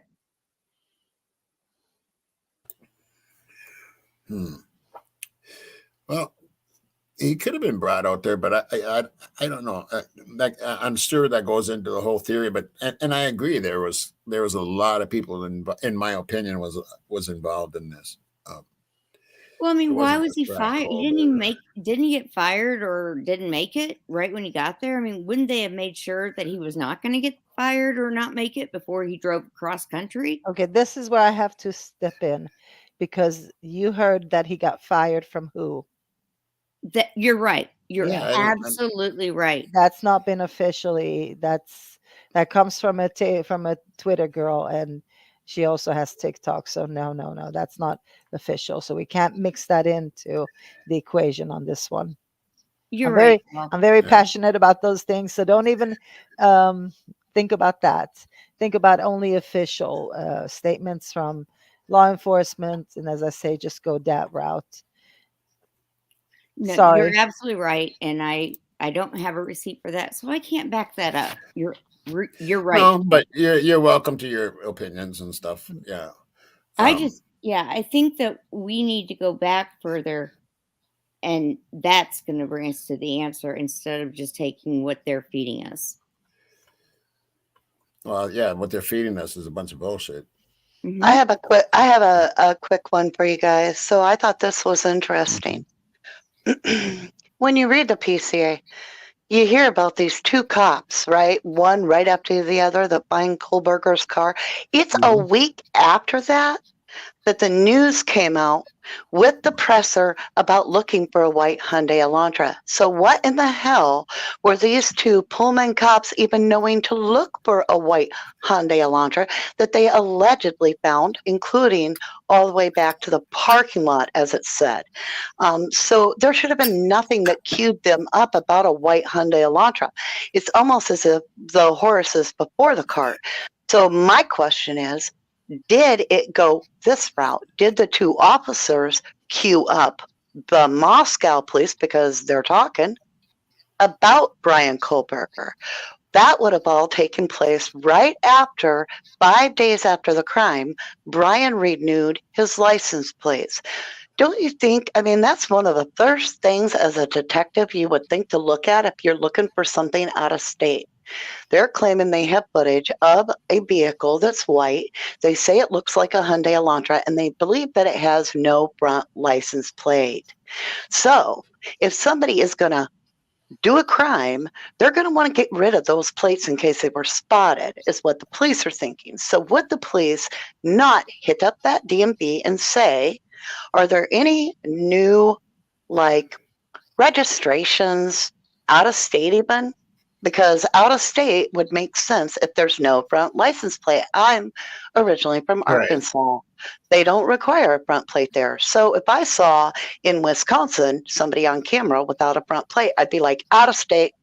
So I'm thinking that it probably has something to do with those initial cops. And they were the ones that are in the PCA saying that they spotted it, but the date doesn't match. If you look at the actual time that the Moscow police, Ellie, are coming out saying, oh, we need you to look for a 2011 to a 2013 Hyundai Elantra. It's a week later. What do you guys think on that? That's a very good theory. It is. Actually, it's a very good theory. My theory has been, they didn't do a presser until 3 days after the crime happened. They waited 3 days. Oh, you're so right. Check this out. I need you guys to check out my video I did today. I'm doing a plug, Tommy, not meaning to, but this is a direct. Okay, so Golf, you just brought it up. You're 1,000% correct. In fact, Chief Fry apologizes that they didn't let the public know anything for 3 days. Yet, when you go watch Ian Harsh's interview, okay, he says, oh my gosh, he literally is claiming that he woke up the night after the crime, had his copy. Now, I don't care what time of day it is. He says the cops knocked on his door and questioned him and went down a few doors, questioned everybody in the building. And he immediately, using the words immediately, turned around, and on his TV, he knew what was going on because there was 4 people stabbed. I'm like, really? He then, within 30 seconds, has a completely different scenario and says that after the cops knocked on the door, he knew, quote, immediately, because he Googled it and it was all over his phone. And that's false too. Yeah. Mhm. Yeah. Yeah, I've known that for quite a while. Yeah. But with saying that, it is very rare. Usually, they do a press conference that day. And if not that day, the day after, but they're very quick about setting up a quick press conference. This is what happened and so on. So it is highly unusual that they wait 3 whole days for something like this, right? I don't think lately I've seen anybody wait 3 days for a presser. And you can disagree with me. I'm just throwing that out there. Number 2, that gives this away a little bit is Wait, go. Yes, You get a gold star. Boom. thanks. So number 2, I love that. and I'm going to get to my point here in a minute, but number 2 is they did not offer reward for anybody with information. Another That's strange. unusual situation. Yeah. I found that was you have a quadruple homicide and you're not offering a reward, and that for me rang a lot of ding dings on what could be possibly happening, how they got to Brian, really. So this is my point, and you can all disagree with me, but it's just something that I deducted from my own, put together is I think early on, by day 3, they knew Brian, who he was, and they had him, and it came in as a tip. So we do have an informant. That's just my opinion. That's just my opinion. And you guys, we Right. can discuss it, but judging from everything, the movement around everything, judging from watching those pressers over and over and over again, I feel one thing strongly, and that is Chief Fry has a hard time lying. He sort of gets Yeah, he's red not a cheeked. very good liar. He's a red-cheeked person. When he lies, his little cheeks turn red. And, so I think they had an informant early on. If not the same day, the next day. Somebody Think on this, you squealed. guys. Somewhat, I agree with you. And I have questions regarding the gentleman named Eric Goer that's named in the PC that went and did the interview. And his interview, he said he lived 1,200 feet from Brian Kohlberger's apartment. He said that. He also was talking all kinds of negativity about the situation and he claimed, and it only happened one time, and the man got shut down. He claimed that he was the one that called in the tip.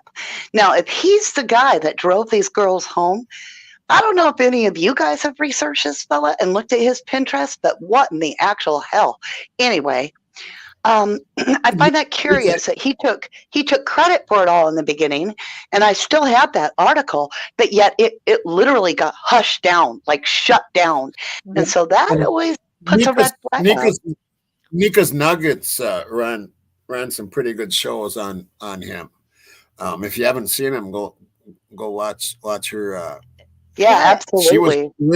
She was really on him for a while. 1111, you mentioned he lived. Do you know if he still lives in the area?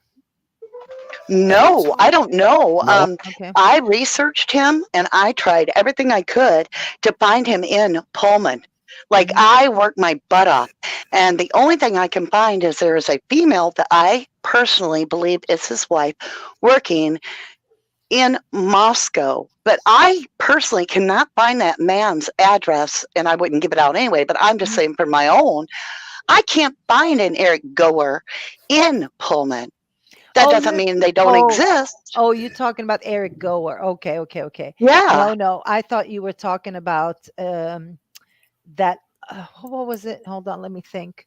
I thought you were talking about the actual neighbor of Kohlberger, because when I was shooting ideas who the informant could be, I was talking about that guy that was interviewed. I can't remember if he was the neighbor, like right next door, who left. Jeremy Reagan. Yeah, but one of them left to his home Yeah, Jerry, country. he's another one. Yeah, so there's a couple of guys. Oh, They did Oh, interviews. was it? Yeah, so there was one guy who lived next door. Like, I don't know if he was like the other side of where Brian's door was. He lived on the other side, and I don't know if he left to Argentina. I'm just throwing it out there, but he went to Matt? some. I can't remember, but he was interviewed as well, and they put him out there. And then, of course, the other guy who invited him to the. I don't know if these guys, any of them, knew what car he drove, but certainly the neighbor did, right? The neighbors all knew what car Brian drove. Mostly, you know your neighbor's car because you meet them inside, Right. outside. Yeah. And he also, that guy that lived across from him, also mentioned seeing his car and when he got home at night. And I think the lady downstairs who lived beyond, right under him, who spoke about, yeah, he used to vacuum clean in the middle of the night. And I mean, I have a neighbor who does that too, so it's not unusual. And so I do that. and then she was mentioning about his car. So there were people in that immediate area where he lived who knew what car he drove. That's number one, right? So just taking the deduction method, because I don't know if that Eric Goer did anything else but just drive the kids home, right? I don't know, but we do know for a fact that the neighbors who lived where he lived, they all knew what he drove. So if they followed this case, they all knew that he drove a white Hyundai Elantra. So if there is an informant, could it be one of those people or somebody we don't know, we never heard of? You know what I mean? Just playing the deduction game of what could possibly be who informed on Brian Koberger early on before we knew, that 3-day mark. Well, Shonda Tibbs here said, interestingly named the private driver in the PCA redacted when released, but they did not include the DD driver's name at all. It wasn't redacted in the Pennsylvania one. His name is No, not in Pennsylvania, right? Yeah. And his name was misspelled, I believe, in that one. It was misspelled. And how can you misspell? I mean, this is like an official document. It's like, what the I don't know. There's somebody else said something up here. Who was I looking at here? Oh, yeah.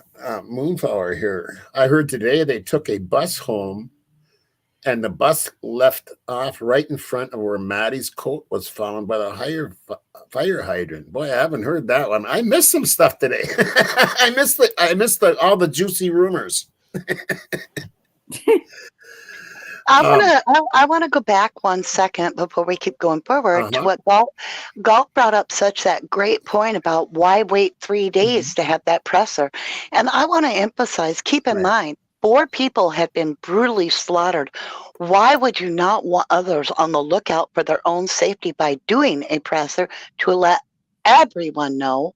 Because it doesn't mean that this killers stayed in that town. So it just seems weird that they wouldn't even consider the public safety. Mm-hmm. That, and somebody mentioned when I talked about the fact that they didn't put out any rewards. She says, well, they got 10,000 tips and tips were coming in.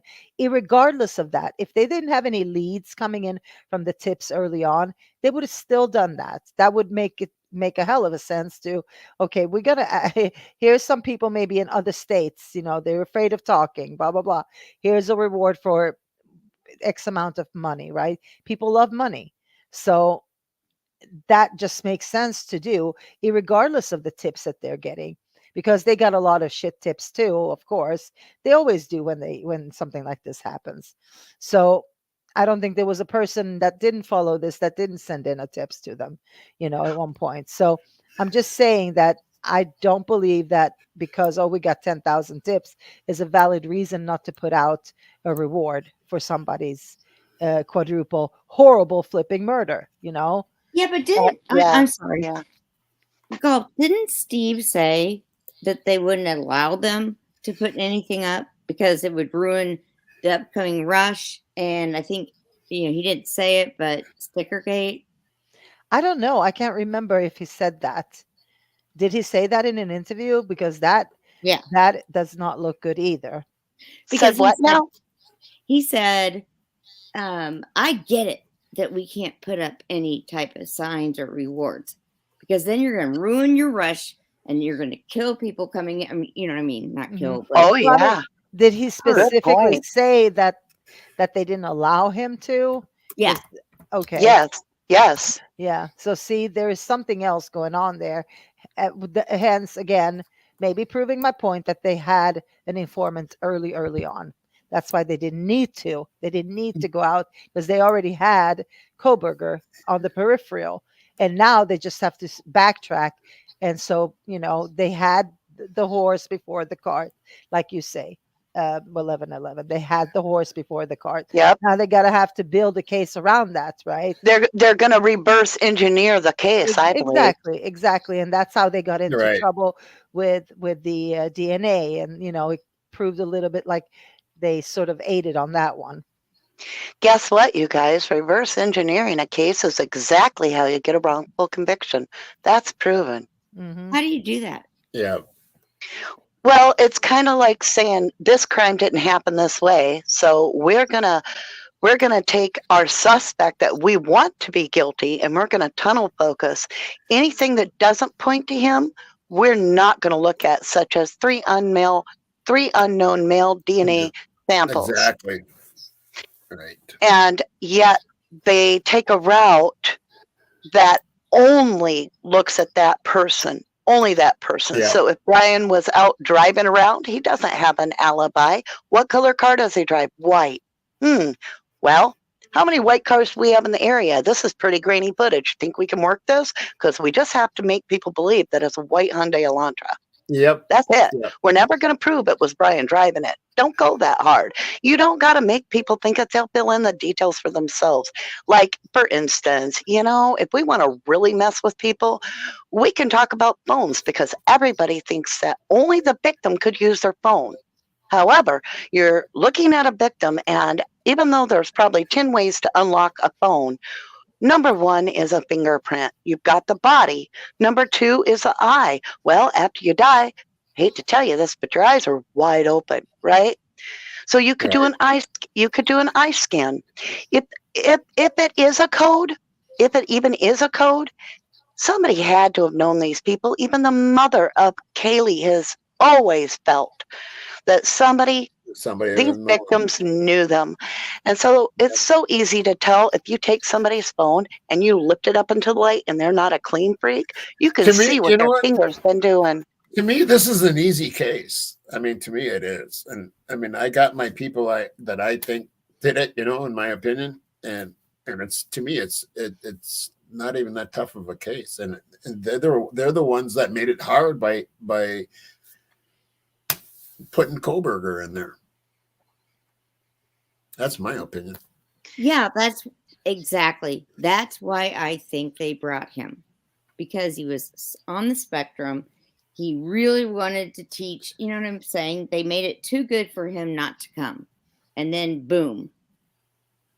I don't know. That's just my opinion, but it's just weird. Yeah.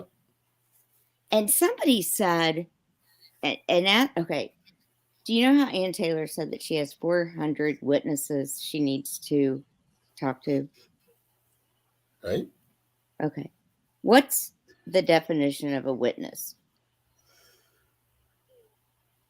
The definition of a witness? I mean, that could have been people being there after the crime happened, all those people, the neighbors, could be many different things. Yeah, I mean, it could be a lot of like going back to Brian's childhood where he lived. Could be a witness to anything. Witness him in the bar that night. People who worked the grub truck. It was like people that work the lab. People that work the lab. Yep. People that are people that have worked the case, the law enforcement themselves, the EMTs, what did Right. they see? The timing of each individual person Was there could add fights up that to a night? great deal. Was there fights that Correct. night? Were there fights? And how many people seen the fights if there was fights? And Boom. who was Thank involved in you, those Tommy. fights? That's what I was looking for. The Yep. people. Let's talk about No. these fights for a minute, you guys. Talk about these fights. Mhm. Well, I know they happened. I've seen too Me much. too.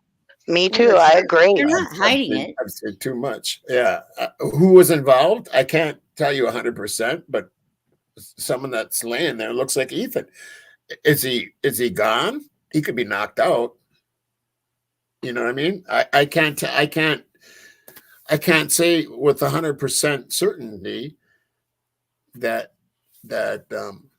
he was taken out there, even though I believe so. I can't say 100% certainty. But I see someone that's laying there that looks like him.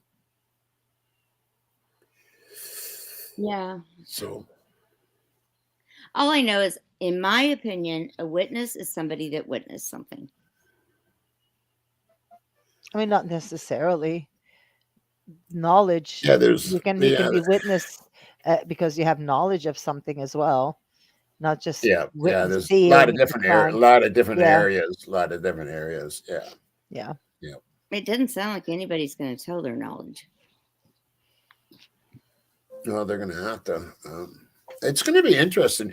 What do they do? That they give depositions? Is that what they do? I don't know. I guess those people that they want to come to trial will have to. Have to go through deposition. I Right? believe. I mean, I'm not a lawyer. can so I get- can- What they'll do is they'll subpoena the ones that they have to have.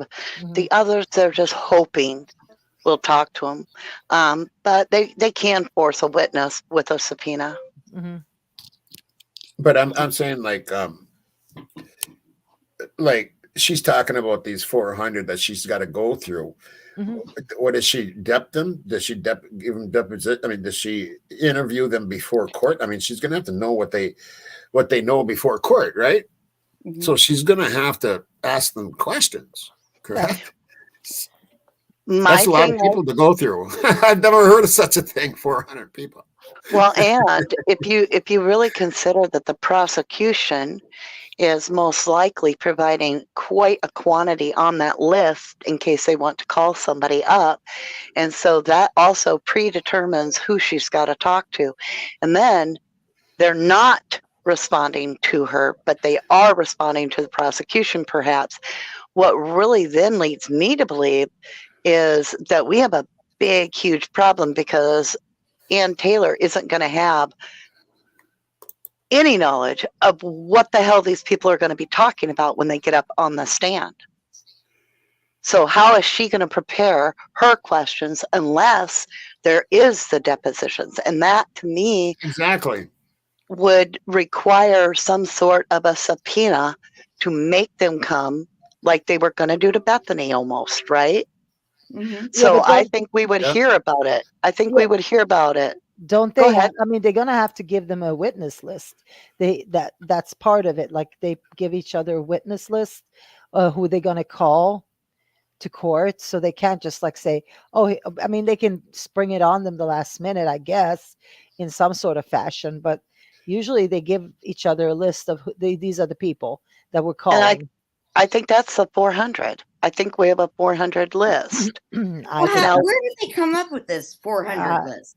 I don't think so. I think that's way too many people. Don't you think so? Well, I'm Well, not saying they're all getting called. I'm not saying they all Yeah. get called. Right. I'm Yeah, saying yeah. that's the list. She's got to go Yeah. through that. She's got to go through Exactly. that many of them. Exactly. Yeah.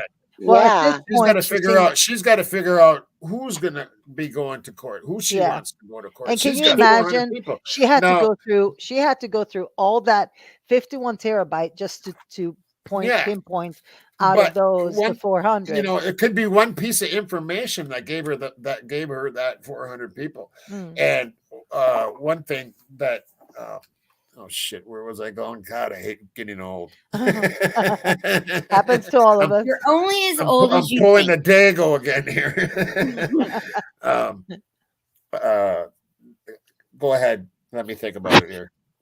Okay, I'm going to bring this out there too. I think it's very interesting that they have Oh no. an entire Oh, lifetime. lost you right in the Oh, you got mid-talk. you went off. Try that from the beginning so we get all of it. Me? Yeah. Oh, yeah, Okay. you went off for a quick second there. Yep. Oh, I'm so sorry.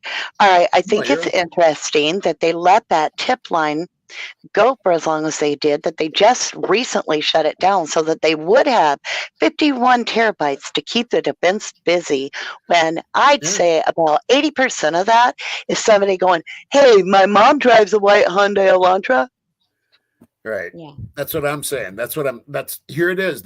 You know, here they go. Here's 51 terabytes. Go ahead. And they're not separating anything from. They're not making it easy for the defense. They're not going to say, "Oh, here's what we got here. Here's exactly what we got out of our investigations." You know what I mean? And, Tommy, I how mean, much? come on.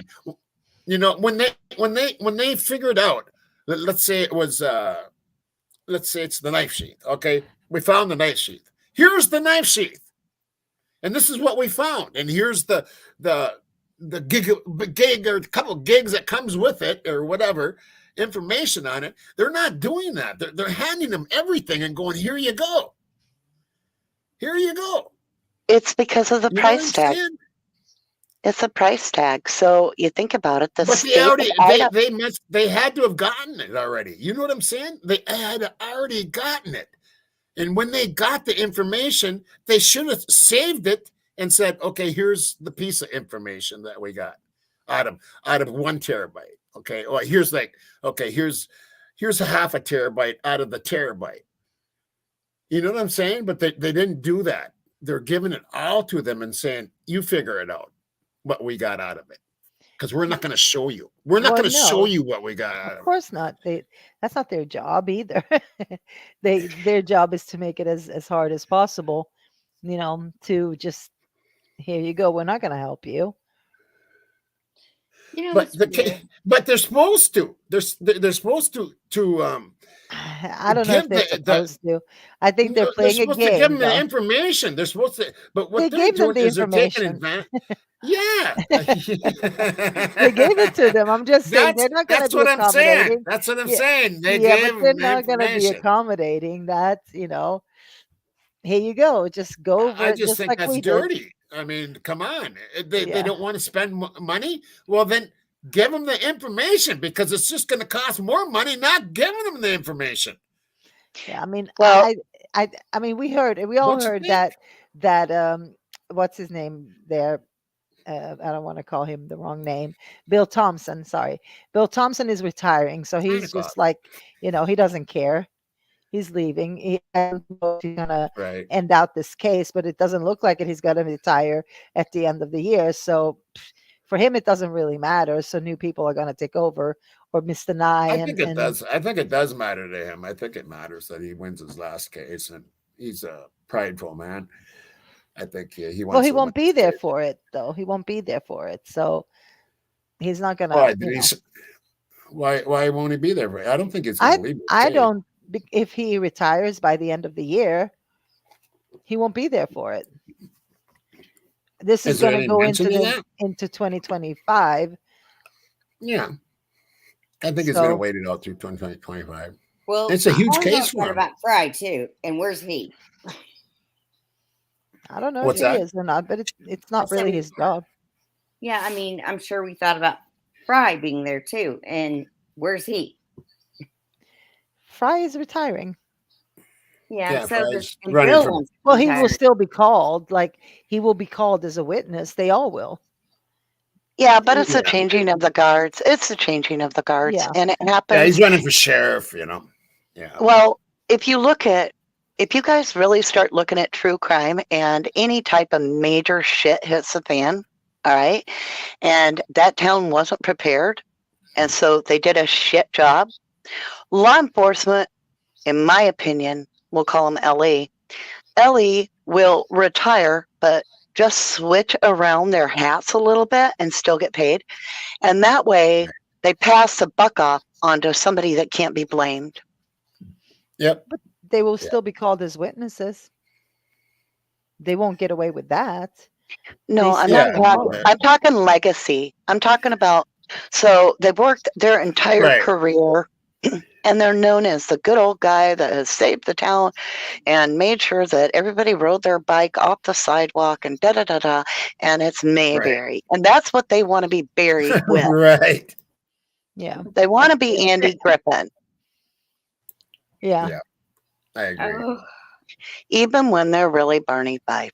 No, yeah, even Andy Griffin. Right. wasn't That's what. Andy Griffin. Yeah. well, okay. So here's a question: why, if it supposedly happened in the house, did Maddie just take her coat off and throw it on the fire hydrant? I mean, I'm still trying to get myself through what I'm happened pretty there. sure it's. Back then. Okay. Let's just ask the panel here. Do you think that's Maddie's coat? Golf? I don't know. I don't know. I'm asking for your opinion. Do you think? I'm, in my opinion, I'm hoping not, because they just left it. That's my opinion. Because if it was, then that was a shit job. That just proved it further. So I'm hoping it's not. I have no, like, I haven't deep 11-11? dived into that. Sorry. Yeah. 11-11? I don't think it matters if it was Maddie's coat. It should have been taken. A coat doesn't belong out on a fire hydrant in the dead of winter, and it's on property on site Thank you. or murders happened. So it was a shit thing to do in the first place. However, I will say I've heard people rumor out that it had a hood. Maddie's didn't. So I don't know. Oh, I Yeah, didn't. think that was a long I time don't know ago. about that. I want to look at him closer. I know the tag. They showed the tag was the same. Yeah, that's an interesting. I just find it interesting what people think about that. Terry, Yeah. you think it's I'm hers? sorry. Yeah. Do I think Okay. it's hers? Yeah. What are the odds that a coat that is matching one of the girls is on a fire Yeah, hydrant? that's what I say too. Mhm. I'm gonna look now that you Terry said that gets a though. gold star. Terry gets a gold star. Boom. I love your gold stars. And guys, I'm sorry I have to jump off because I have work early in the morning tomorrow. I have to Okay, start golf. really, Yeah. really early. Love you, So, girl. Love Thank you girl. all. Thank you, Bye, panel. Bob. You're awesome. And thank you, chat. You all guys are all awesome. So, Yes, they are. Terry, it was finally good to talk to you, by the way. I've seen you around so many times, so it was pleasant. Yeah, she always has good, tough questions. Well, Good night, everybody. night, golf. Yep. It was Night, it love was you, a girl. pleasure. It was a pleasure meeting you. Oh, bye. Yep. Done. I've had many panels with her, her and Rory and me and Sarge and oh my god, I like her. I like her. Diego and CJ and back So, in the tell I me can say why back you in the think- day now. Why Huh? do you think they found a coat? Uh, You think it was hers? Yeah, I do. How I got there, I don't know, but I think it's hers. Yeah, like Terry said, what is a coincidence? What is the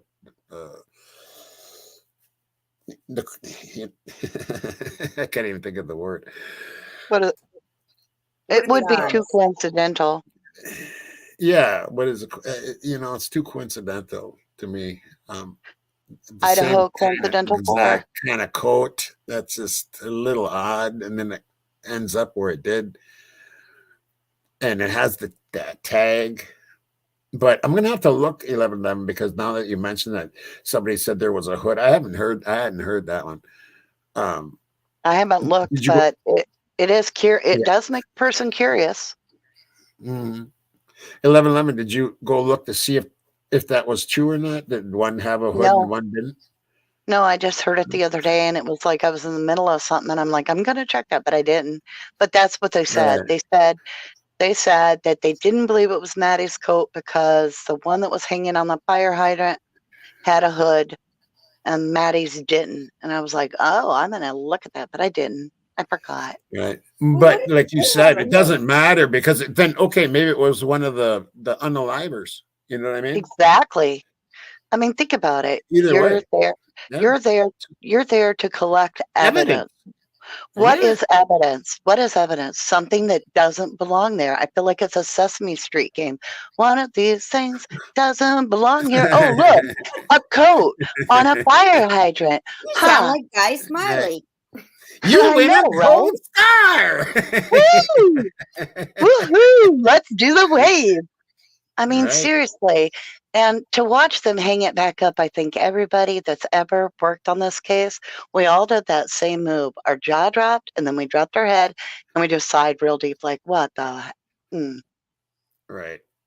Who do Yeah. you guys think I actually? mean, I couldn't picked believe them they up? did that. I mean, I was raised because I'm older, whatever. I mean, used to watch like Kojak and Mannix and all these. What year were you born private in? detective- 60. I was born in 67. Me too. Cool. First I'm on with golf, and she's a Gemini, I'm a Gemini. Now I'm on with Terry, and look at that. Right? 67, 67 and 60. Yep. Yep. I'm an old man. Jeez. One of the things Will I that- ever run into anybody that's older than me? someday. Hey, Yeah. Tommy, hon, listen to me. Tommy, listen to me. Right? You don't want to call it, you don't want to look at it that way. It's called levels, right? So if you go up to somebody and you're like, hey, I'm 60 years old or whatever, they're like, oh, wow. 63. Yeah. Okay. So instead, when they ask you how old you are, say, I'm not an age, but I am 63 levels. I love Right? it. 63 levels, right? Yeah. Because what have you done your whole life? You've leveled up every year. You're like, oh, I got more Every year. wisdom. That's Yep. right. You earn that. You earn that wisdom. And we Yeah. gain that. It's true. I'm getting old. I know this. Well, is I not tire a much good easier, or and anything. it affects me like musically, like on stage and stuff. I can't do what I used to do, and that's kind of put me in a downer in a way. And thank God I got a great community here. This is kind of giving me repurposed myself a little bit. I like that. Repurpose. That's a great way to look at it. Yeah, it is. Tommy, did you receive Aspirin. the video I sent you? The music video? I'm behind on all my emails right now. I'll be getting to them, by the weekend. Because I guarantee you they just did a concert in beyond. Cleveland, and they would love to have someone like you, play with them. What's that? They didn't come out right. They would love to have you, do a couple things or even play a whole show. Oh, I've actually talked about that. There's actually a whole band in that crime community, creators. Dago plays the drums and stuff, and there is a band here. Jeff H plays guitar, and we've talked about doing this,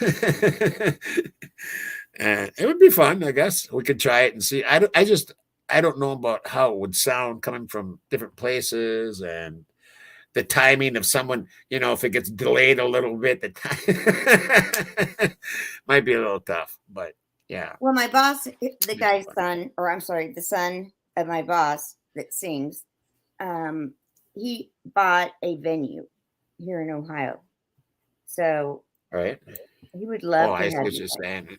Ohio, well, that's where at least one of my mods is from. Yeah. Hey, Tommy, Terry, Uh-huh. my son picked up piano first time ever in his life about Nice. almost a year ago. And I would ask if you guys would like to listen to him for about 30 seconds. Sure. Like Sure. right now, live, and he'll play. All right, I'm going to Sure. just use my little headphone mic. I'll sit here Yeah, on I the love side. music. You know Okay, me. here we go. Here we go. All right. Thank you. Oh, nice.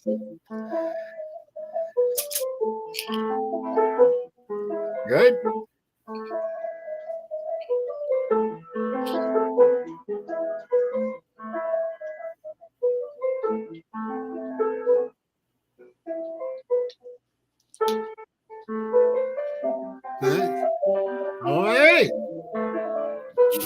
I was wondering if he's going to make that. Oh, The puppy was in his way. He couldn't reach the key. he's only been playing a year, huh? Nice. Yeah, less Oh, than. And never played a musical instrument at all before this. Great job. Thank you, Quentin. Oh, really? That's Good awesome. job, man. They're all clapping, Quentin. Quentin. Good job, Quentin. They Nice. said, good job, Quentin. Thank you. Yeah, I miss playing. We were supposed to play this weekend, rehearse, but some stuff came up in the drummer's life, so probably won't be playing. So, Well, I mean- that's another thing I don't miss is like all the drama and stuff of the bands, and oh god, Right. So Well, I I'm kinda guarantee you, sad. I mean, this guy, my boss has it. He actually bought a venue here in Columbus. I'm sorry, Right? Ohio. Right. And I just think it'd be fun for you guys to just jam out. You have Yeah. a place to do it. The only things, like I said, I'd worry about. We'd have to do it online, and I worry about that. Like I said, like little delays in the internet and stuff could make one person think it's here, but it's not there, and it might turn out to be a great big jumbled mess. Yeah, but it'd be what I would do is I'd do an offline. I'd do an offline with them to see if it works. okay. I got three PAs, so I mean, like, I can make it sound good. The thing is that it'd be interesting to see how we did it. Very interesting. Yeah. Yeah. Back to the crime. So what you got? What you got coming? 11. What you got coming out? I'm just going to do my channel. What's that? Yeah. What you got coming? You got anything that you want to tell people No. that you got coming out? Not really right now, other than I am just, enjoying this whole podcast where, we have these beautiful minds that come on, and like you and me and T-Rev and a lot of creators are allowing, just common folk like ourselves to get on there and talk, and like you're doing. And I think that is something that we needed to do a long time ago. And I feel like we keep them honest. I think. I mean, I do too. slightly honest. I do too. I think that we, as YouTubers, I think they watch a lot of true crime, even because they're trying to get a sense of what they got to work on for the jury. And so they're going to want to know, where is their sandbox, their testing ground to test out Right. if they go this route, are many people going to buy it or not? And Well, that way they can kind of gauge the jury a little bit, the general. Right. Yeah. Is I Steve really really- worry about the jury in Did Idaho. Steve And Gonzalez really reach out to a what do you call it, the grand jury people? I think he did, right? Yeah. Wouldn't that kind of be not a good thing? Yeah, it probably is. I'm not a good touching thing. this. I'm not touching this one. Yeah, I shouldn't touch it. And actually, I think I'll just shut up now. I feel like that's something that we could get a little bit out of our league on. I do think that Steve G is not in as much know as he wishes he was, and I think I get that feeling too.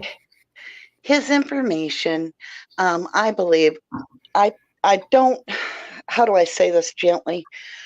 I believe, how do I put this, y'all? Help me here. Okay, here it is. Nobody has ever been in the position that Steve G is in, or Christy, or any of these parents.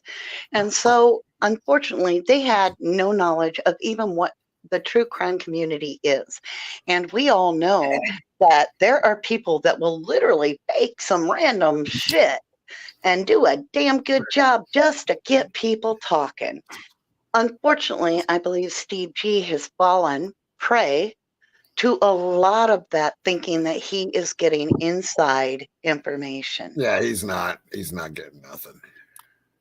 Did you guys watch the latest? What is this? J something Rev maybe? J Rev, where he has T-Rev. I'm T-Rev. Is it T-Rev? Yeah. Yeah, I what- know. No, no. 757. Yep. Yeah, is he the guy that wears the like hat, stocking cap, and the glasses and talks Southern? Oh, no, different one. Well, he puts out some really good information, and he just put out something last night, and he said it might actually close the case. He's put a lot together, and I don't know if you'd like to play it. It's not that long, but I have no idea who these two people are that he's saying. But if you hear what he has to say, Are you talking about the gentleman that talked about the confidential that's not employment T-Rev. theory? Yeah, No. that's Jay something. Yeah, I different guy. Right. Yeah, I did watch that. so who are those two people? Yeah. I mean, Well, what I think I'm gathering, but you should go watch it yourself because I might be interpreting what he's sharing differently, and I'm not going to give away his big spiel. But I will say that he pulls out two confidential informants that actually the timeline of their arrest and release, and they've got extraordinary charges to be released in the first place. Right. And one of them gets furloughed. Right. So I don't think the name is as important as the game plan here is what he's saying is these people allegedly may be involved with the parents that had drug issues and have retaliated because and yeah, you got to watch it you've got to take the time to sit through it and listen to how he explains it. He does a great job. Yep. I did it last night. I watched it last night too. Yep. Yeah, but for the listeners, they need to take the time to really listen to his theory. It makes a lot of sense, actually, but I It does. know this case good and wasn't familiar with the names. Jay but I Hombre. get the Jay concept. Hombre. There it is. Doc Terry got it. Yep. Doc Terry got it. I there. think, Jay Hombre. do you mind just, I mean, it's like maybe a 5-10 minute play, but I'd love to hear who people think. these Yeah, I people can are. look for it real quick here. Let me look for it. You gals keep them busy for a little bit here. Actually, Tommy, before you start here, my phone is about to die, and so's my energy. It has Uh-oh. been a pleasure. It has Okay. been so much fun. Yeah, I you were on appreciate- stage today there for quite a while. Yeah. Yeah, I've People been don't missing realize all how of much it. that takes out of you. For real. No, I think all For of you guys real. are the best. Right. Well, Right. we wouldn't do it if we didn't love it and love you guys, because to Yeah. be able to know that we're all working toward a good cause is how I put my head down on my pillow at night and feel okay. And knowing that I've got, and Tommy has, and all of us have this great amount of people that back us all, Yeah. it really makes Yeah. us feel good, really good. So thank you. And I love you all to the moon and Love you back. too. Love you too, 11. Yeah. You're Love you, Take Tommy. care. Love you, Yeah. Terry. Bye. Love you too. Love you, Take care. everybody. Bye Hey, now. Tommy, I just found it. You want me to send it to you? Okay. In the private chat. You see where Right. private chat is off to the right? See that?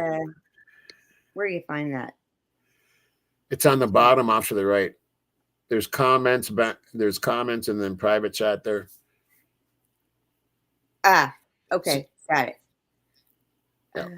Are you using a phone or are you on a laptop? No, I'm on a laptop. Hold on. I Oh, think- okay. Give me a second. Yeah, just put it in there. Okay, 1 second more. Keep talking. I'm finding it. I had just had Yeah. it in Norway, but it is very worth watching. Yeah, I watched it last night. You get it? I will in a second. Keep talking. I might be able to get it quicker. You're silly.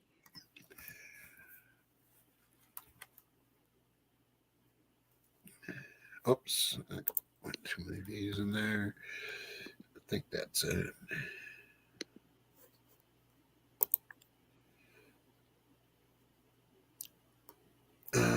Yeah, that's it.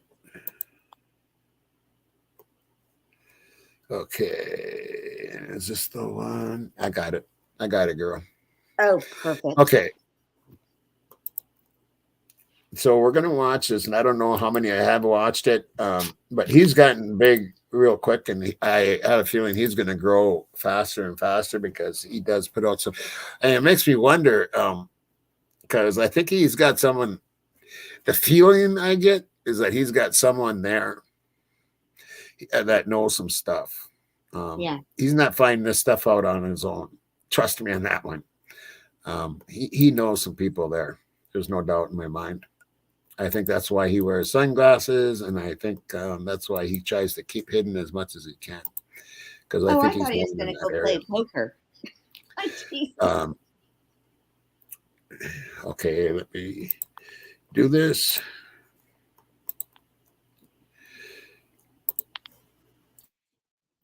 Anyway, guys, this is a pretty good note. Listen to this because the guy makes sense. Make sure to mute your mic, Terry, when I'm playing this. And here we go.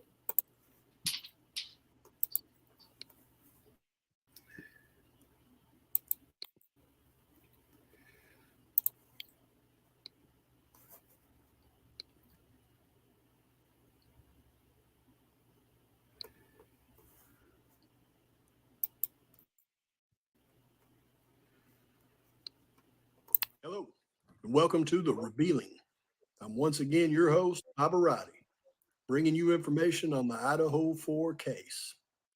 Once again, this is an entertainment channel, not here to slander anyone. These are my opinions. With that being said, let's get started. Today, I've got 3 videos coming to you, and this is some very interesting stuff. I was watching the Thought Right podcast, and I don't know how, and I don't know if it's all real, but they have leaked text messages from the father of one of the victims in this case and a true crime internet detective. And these text messages go over an extensive period of time. It took me a long time actually to slow it down and go through and read every one, but as I read them, it looks credible to me, but I can't say that for sure. So take everything I say in these next 3 videos with a grain of salt. I'm going to assume it's accurate, but who knows these days? People can really fake some good stuff. But if it is accurate, then folks, go back and watch my videos. I'm about to show you where it's uncanny how right I am. I mean, how right I infer to be. So with that being said, I'm breaking this up into 3 videos. The first video, I'm going to discuss the 2 surviving roommates and their possible roles in the atrocity, as well as their possible roles in the upcoming court.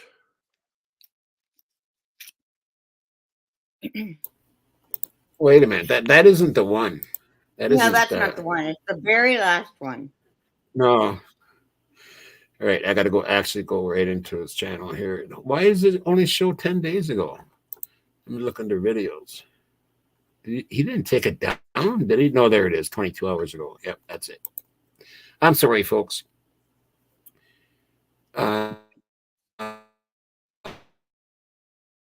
Is it still showing here? Yeah, it's a commercial.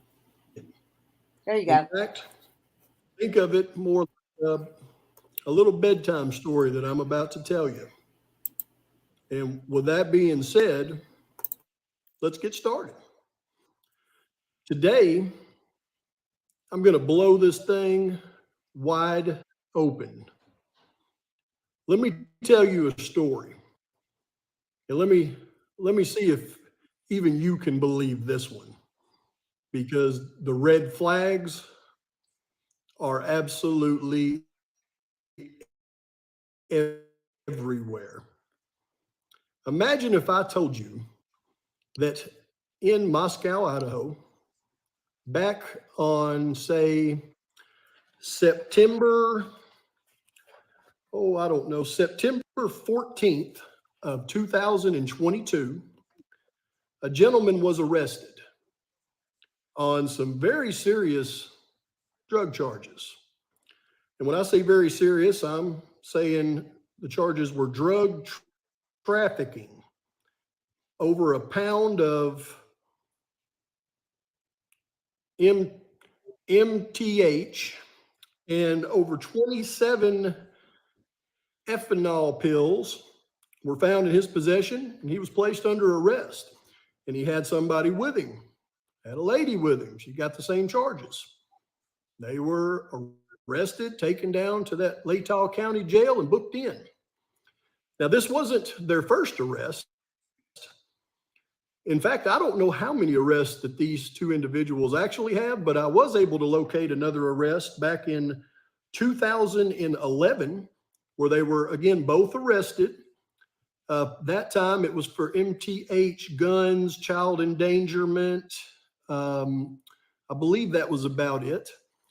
But those are some pretty serious charges, and they had a lot of that MTH when they were arrested that time. So to get arrested again in September of 2022 with an enormous amount and get charged with drug trafficking, I mean, you would think these folks would be gone, never to be seen again. But that didn't happen. What if I told you, even with these serious charges and a serious past, that on October the 21st, 2022, and I want you to pay a lot of attention to these dates that I'm bringing up here. October 21st, 2022.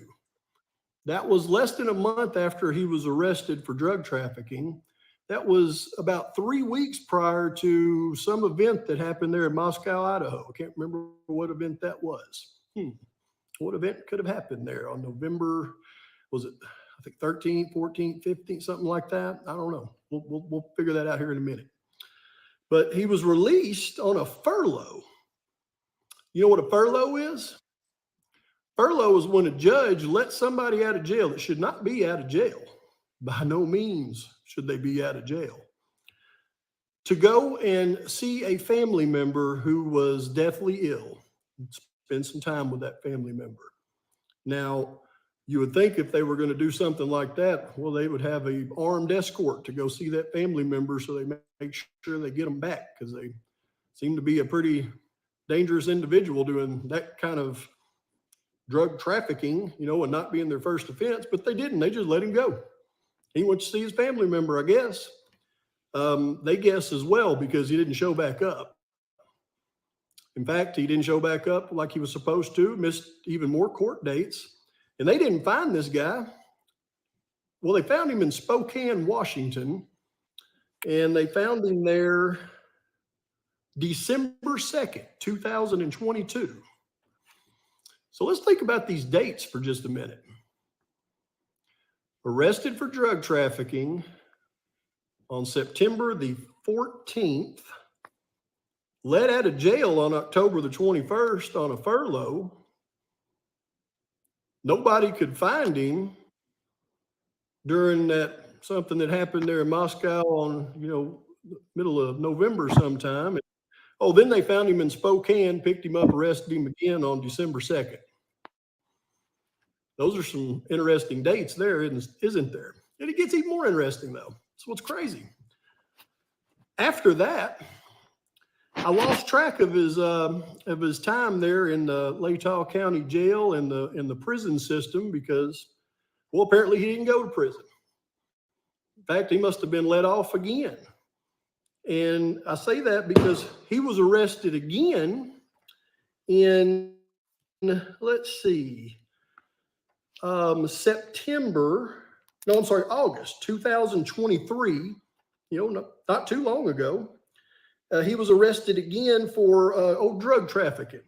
Another 300 of them F pills he had in his possession when they got him this time. And he hadn't been sentenced yet for those drug trafficking charges back in Moscow that he got, about 8 months prior to that.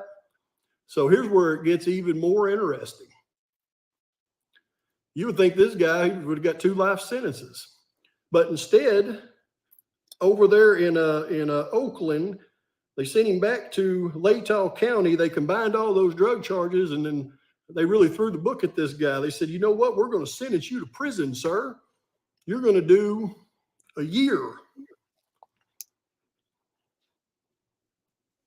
Huh? You're going to do a year? Get sentenced to a year in the prison. So prior drug convictions, arrested for drug trafficking, arrested again for drug trafficking. In the meantime, absconded from law enforcement on a furlough. And then they finally get him all settled down. Bam, they really got him. They really put it to him, gave him a year. I got a theory about that I'm going to go over with y'all here in just a moment, okay? But y'all just have to stay with me on this. And folks, when this video is done, I want you to send this to every good internet sleuth out there that you know, that you think does a good job, because I've only scratched the surface of this one. Put those folks to work, because we got something here, ladies and gentlemen. And let me explain further, because this gets even better. And I'll show you a picture of these folks here in just a moment. And I say these folks because let's go back to that initial arrest where him and that lady was arrested. At the same time, got them same trafficking charges. Well, what happened to her? Let's see.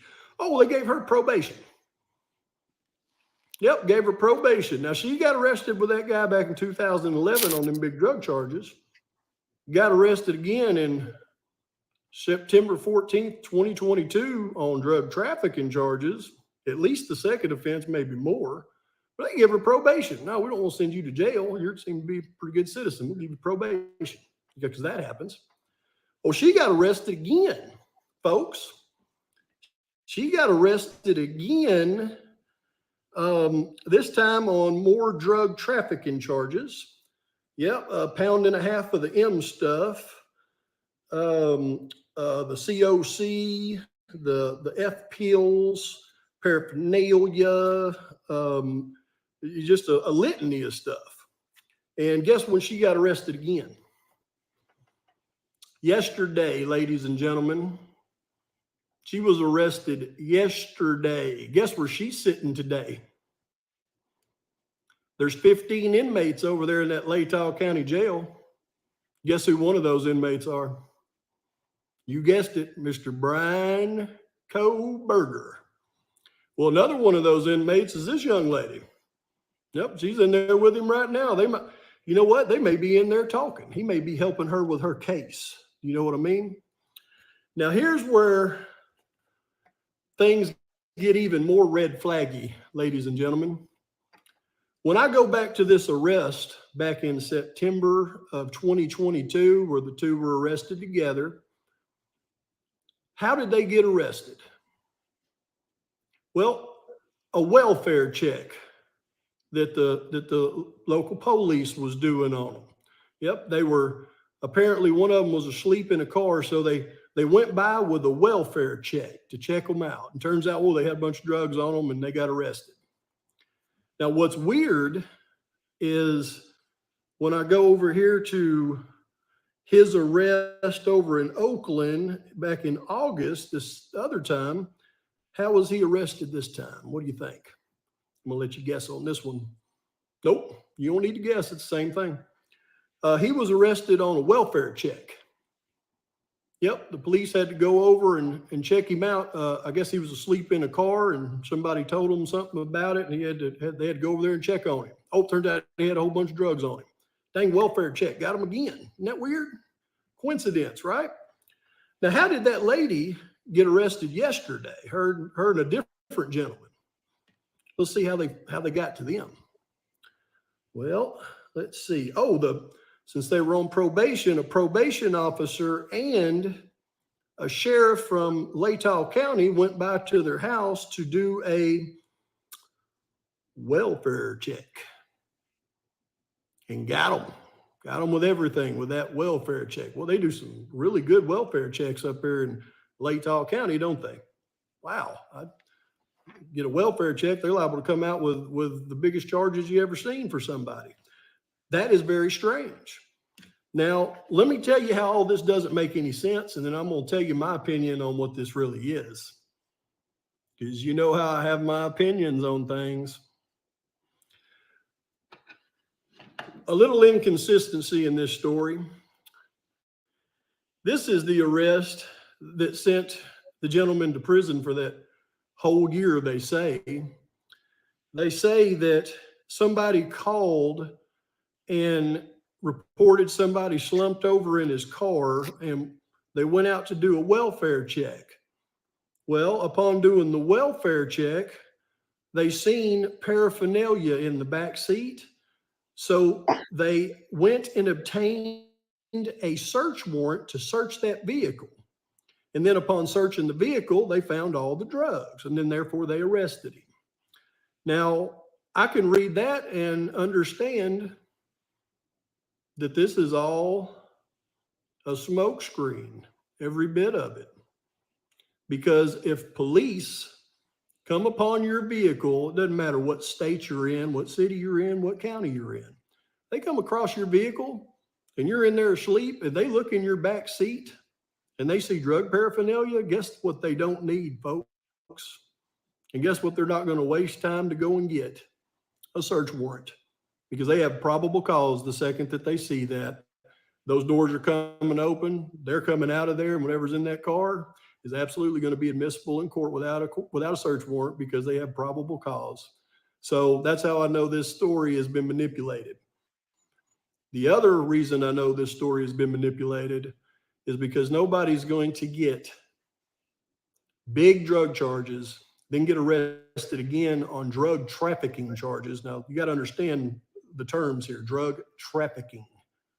This is not like possession.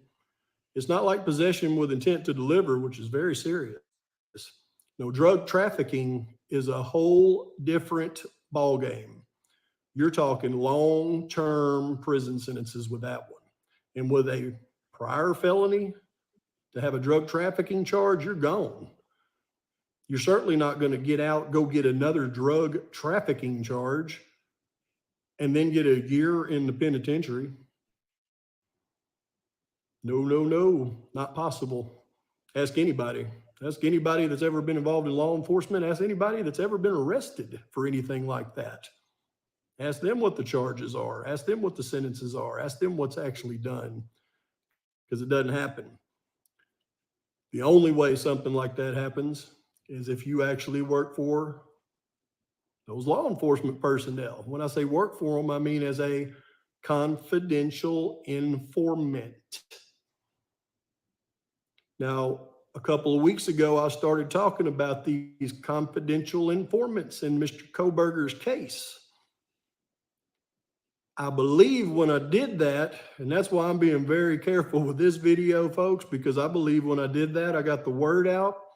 Other content creators followed my lead. They started questioning it as well. And they had to get the other confidential informant in this case off the street for their safety because they were in danger.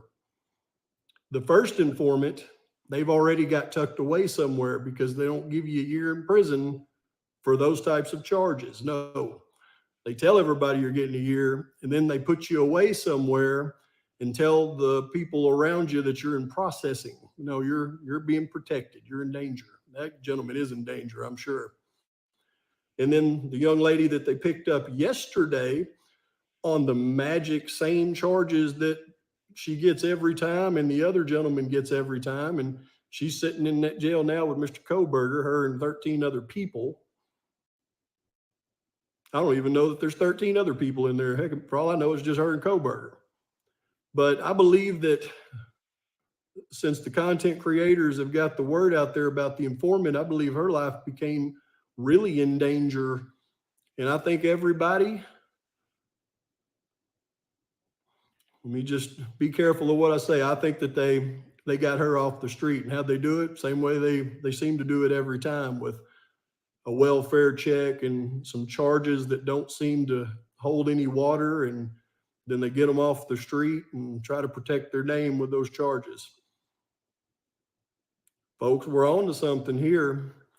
I don't want to use these folks' names, but I'm sure with all the information that I've just put out there, that you can get some of these other internet sleuths to really dive into this one, find out more about these two individuals.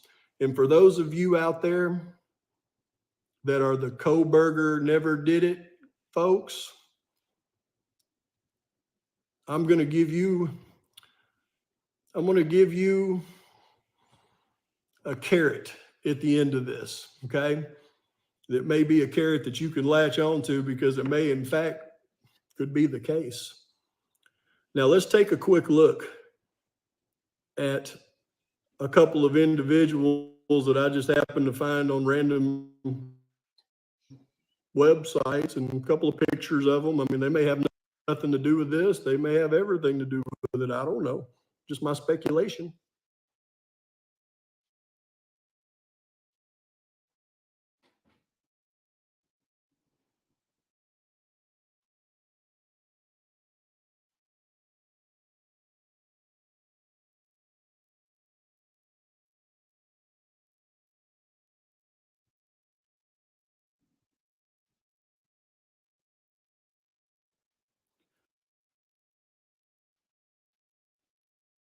Okay, that may be a carrot that you can latch on to, because it may.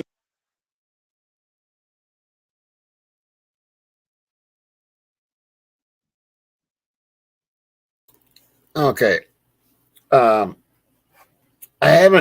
didn't have a chance today to go dig into anything really. Does anybody know who these people are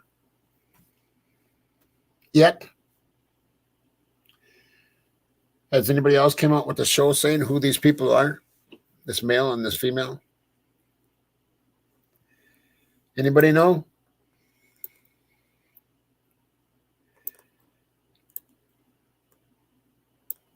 Hello?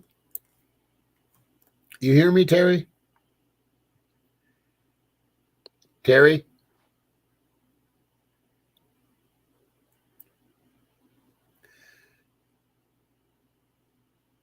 Tanya and Michael? You got a last name on that, Micro?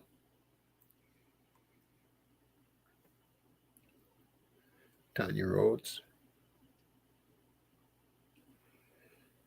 All right, that's interesting. I'm going to write this shit down, and maybe I'll dig some stuff up tonight. So,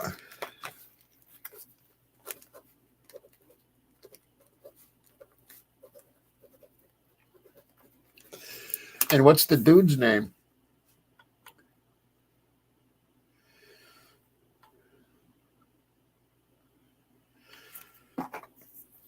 Any last name on the guy? Does anybody know anything about him? Hey, Big Mikey. Good to see you, brother.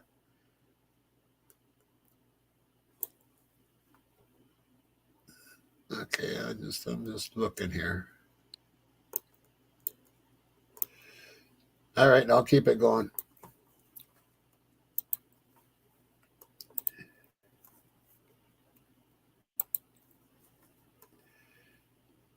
Okay, thank you, Melissa. Geez, I know some of those. I know people with that last name.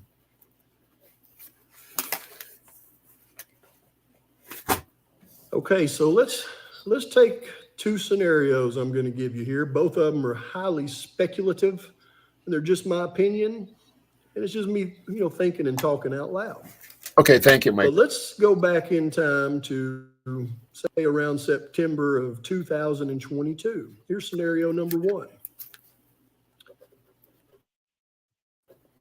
One of those young ladies' family members, or actually two of those young ladies' family members, we know had the charges that were getting reduced, probably gave somebody up in an organization, probably gave up a few folks in this organization. But let's say that first arrest was made on September 14th. And let's say that arrest was actually legit for a minute. Now, while he's in jail, we know it's not legit, folks, okay? I'm just kidding there. That arrest was made to protect that informant.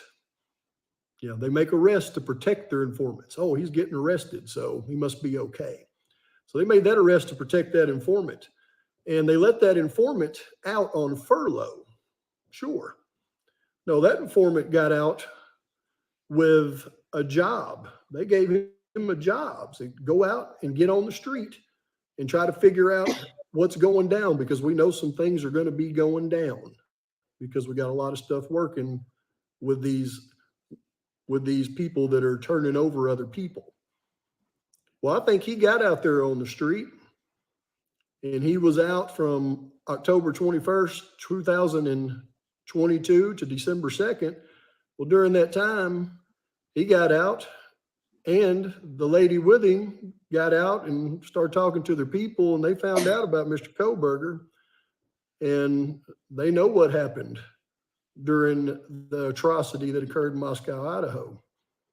They are the informants in this case that are being protected, that are in danger. That's my theory. Might be wrong. They might just be some normal old drug users.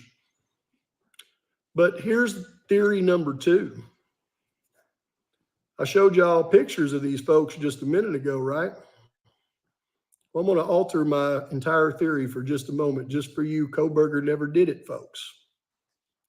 Well, imagine that somebody set this guy up on September 14th, and he was arrested, him and his woman, on very serious charges. Imagine the person that set them up was a family member of one of those victims. Well, if that's the case, he's a fast talker. He actually talked that magistrate judge to giving him a furlough because he wanted to get out and go see a family member that was about to die. And when he got out of there on October 21st and then disappeared from law enforcement for a little over a month, well, I would think that he would be a prime candidate, because we're talking about right there in Moscow. Wouldn't he be a prime candidate for somebody to have gone by that house and committed that atrocity as payback? Now, you seen the picture I gave you of that gentleman just a minute ago. He was 43 years old at the time. I think he fits that description pretty good. I mean, he looks to me like he's roughly about 5'10", slender in build, but not athletic. His eyebrows start at one end, circle all the way to the top, and go down to the other end. So I could say could be bushy. And where was this guy at when he was absconded from the law from October 21st to December 2nd? Right there in Moscow, Idaho, and had just been arrested for drug trafficking. Somebody had just set him up. I cannot make this stuff up, folks. I mean, it's crazy. You can see that I'm a little bit excited about this as I go through it. But once again, these are just my opinions. What I would like for all of you to do is get this video to all those other internet sleuths out there. Let them figure out who these people are and if they have anything to do with this case, because I already know. Once again, like, subscribe to the channel, and as always, Pavarotti's out.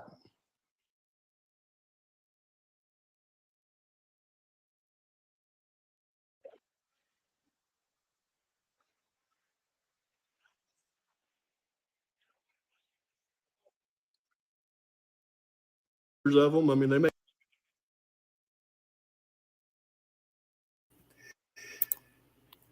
Okay, I got to ask you, what do you see in his reflections in his sunglasses? Is that himself on a monitor? Hey, what is that? Terry, you might be on mute. I think you're on mute, girl. Can you hear me? Yeah, now I can. Yeah. What's that in the sunglasses? And then I see in one spot it changes, and there'll be these like when you watch TikTok on a phone, like a phone. You know, it's longer. It's not like a square, like a TV thing. Watch this. Watch it. It's just kind of weird. Let me see if I can find it here. I Maybe noticed that just when I was showing he had it written up and he was basically to keep him on track. Yeah, see, it's not there right now. Look at that. It's not there right now. But watch, there's a place where all of a sudden these let me see if I can find that. Oh shit, I should have marked the time down. Oh, I'm not gonna be able to find it. Where is it? I just want to know who knows who those two people are. I have no clue. Right. Okay. Now look at that. Now look at that. See, it's different. You see that? Oh, where'd this stuff come from? It wasn't there a second ago. And then all of a sudden, I don't know. I just thought it was weird. Okay. Anyway, I really like the guy. I think he's going to bring a lot to the community. What do you think, Terry?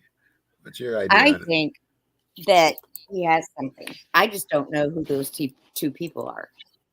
This is Yeah, the I'm first going time we've heard to it wasn't a I'm going to return definitely it check or it wasn't check into a that. cartel. Right, It was Micro. personal. Yeah, that. No, you seen that too, bro? Yeah, and that that's what I'm wondering what that was. It's just kind of weird. It almost looked like what did you say? Like an afro-headed dude. Yeah, that or one of those things that they wear, you know? It's a tablet. Anyway, that's a good channel. Sub them up if you'd like to keep because he's probably going to be coming out with some pretty good stuff. I think here in the next 2 days. Yeah, he knows too much not to have an end. You're right. Yeah, that's what I think too. But I would And I love think for everyone here to try to figure out who those two people are. yeah, I'll get it. I'm going to have it by tonight. Yeah, it's driving me nuts. I couldn't sleep last night. I'm like, who are these people? Yeah, I'll have it. They gave me the name there and stuff, so I'm definitely gonna be looking them up. Yeah, he could be a former Fed. You know, he does have that look, and he's got that talk. And he says, sir, my man. Yeah, he's gonna. He could be a former Fed, you know, and he might have some insider information too. You know, that to steer him, he might hear something. Mm-hmm. Some old buddies of his, you know what I'm saying? Yeah, I mean, I don't know if he was, is he can't live for himself, so he's doing it this way, or I mean, if he is FBI or CIA or police, he probably couldn't live for himself without at least doing something like this. Yeah, you're cutting out quite a bit there too. I do think I'm going to wait a minute here. Best of me, Rolo Moda says he saw someone in the reflection and it looks like he's reading from what they're showing, and he thinks Feds. That could be, and I'm going to say this. I'm just going to say it. I don't think the Feds are getting along with LE or the prosecution in this case. A lot of people think they are. They think it's all rosy and everything. I don't think it's so rosy. I don't think that relationship is too good. And they could be trying to throw LE right under the fucking bus on this. Just an opinion that it could be. I'm not saying it is. Do you think Rosie could have been undercover? An informant? No, Rosie's kind of shady in my opinion.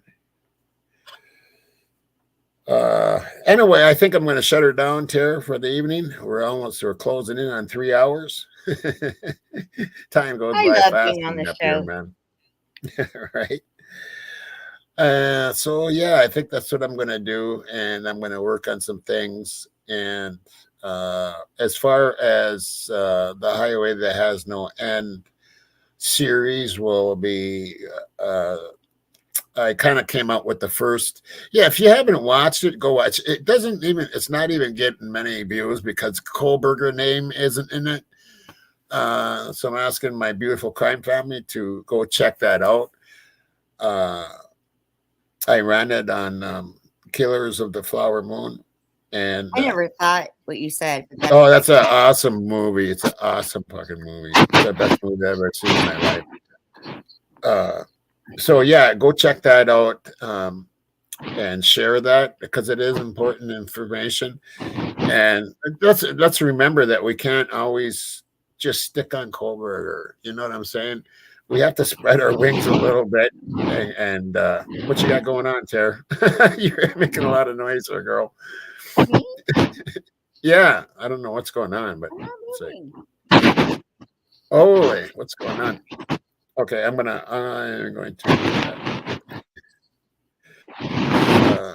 anyone have an inkling, a thought about who those people are? There, got rid of that. Okay, and Terry, thank you for being on panel, and I want to thank Golf and of course 1111. Always enjoy having her on also. And True Killer Crime, we got to get you up here too. One of these days here, and maybe the next time I'm on live, I'm going to get you up. I'll email you with. True Killer Crime. Email me again at once upon a crime time at gmail.com. Right, Greg? So anyway, it was good having you on, Terry. And we shall catch you next time around. And you have yourself a good evening. And to my beautiful crime family, I want you to all have a very good, awesome rest of the evening here. It's 10 p.m. my time. I don't know what it is your time, but I just want to say how much I respect all of you, and I thank you for coming into chat and chatting on the best chat out there. You all know it, and the best mods. You are my soul. This is the best chat out there, and yeah, I got the best crime family in the world. I can tell you that. Anyway, until next time, everybody, rock and roll.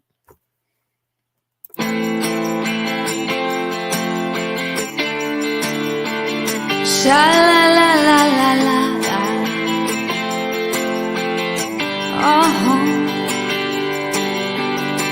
Staring at the mirror when I'm straight down, staring at this yellow-haired girl. Mr. Jones strikes up a conversation with the black hair, the man cold dance. You know she dances while his father plays guitar. She's suddenly beautiful, and we all want something beautiful. Man, I wish I was beautiful. So come dance the silence down through the morning. Sha la la la la la la la, yeah. Oh, yeah. Cut up, Maria. Show me something Spanish dancing. Pass me a bottle, Mr. Jones. Believe in me. Help me believe in anything, 'cause I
La la la la la la la la la la la la. La la la la la la la la la la la la la. La la la la la la la la la la la la. Sitting around singing songs.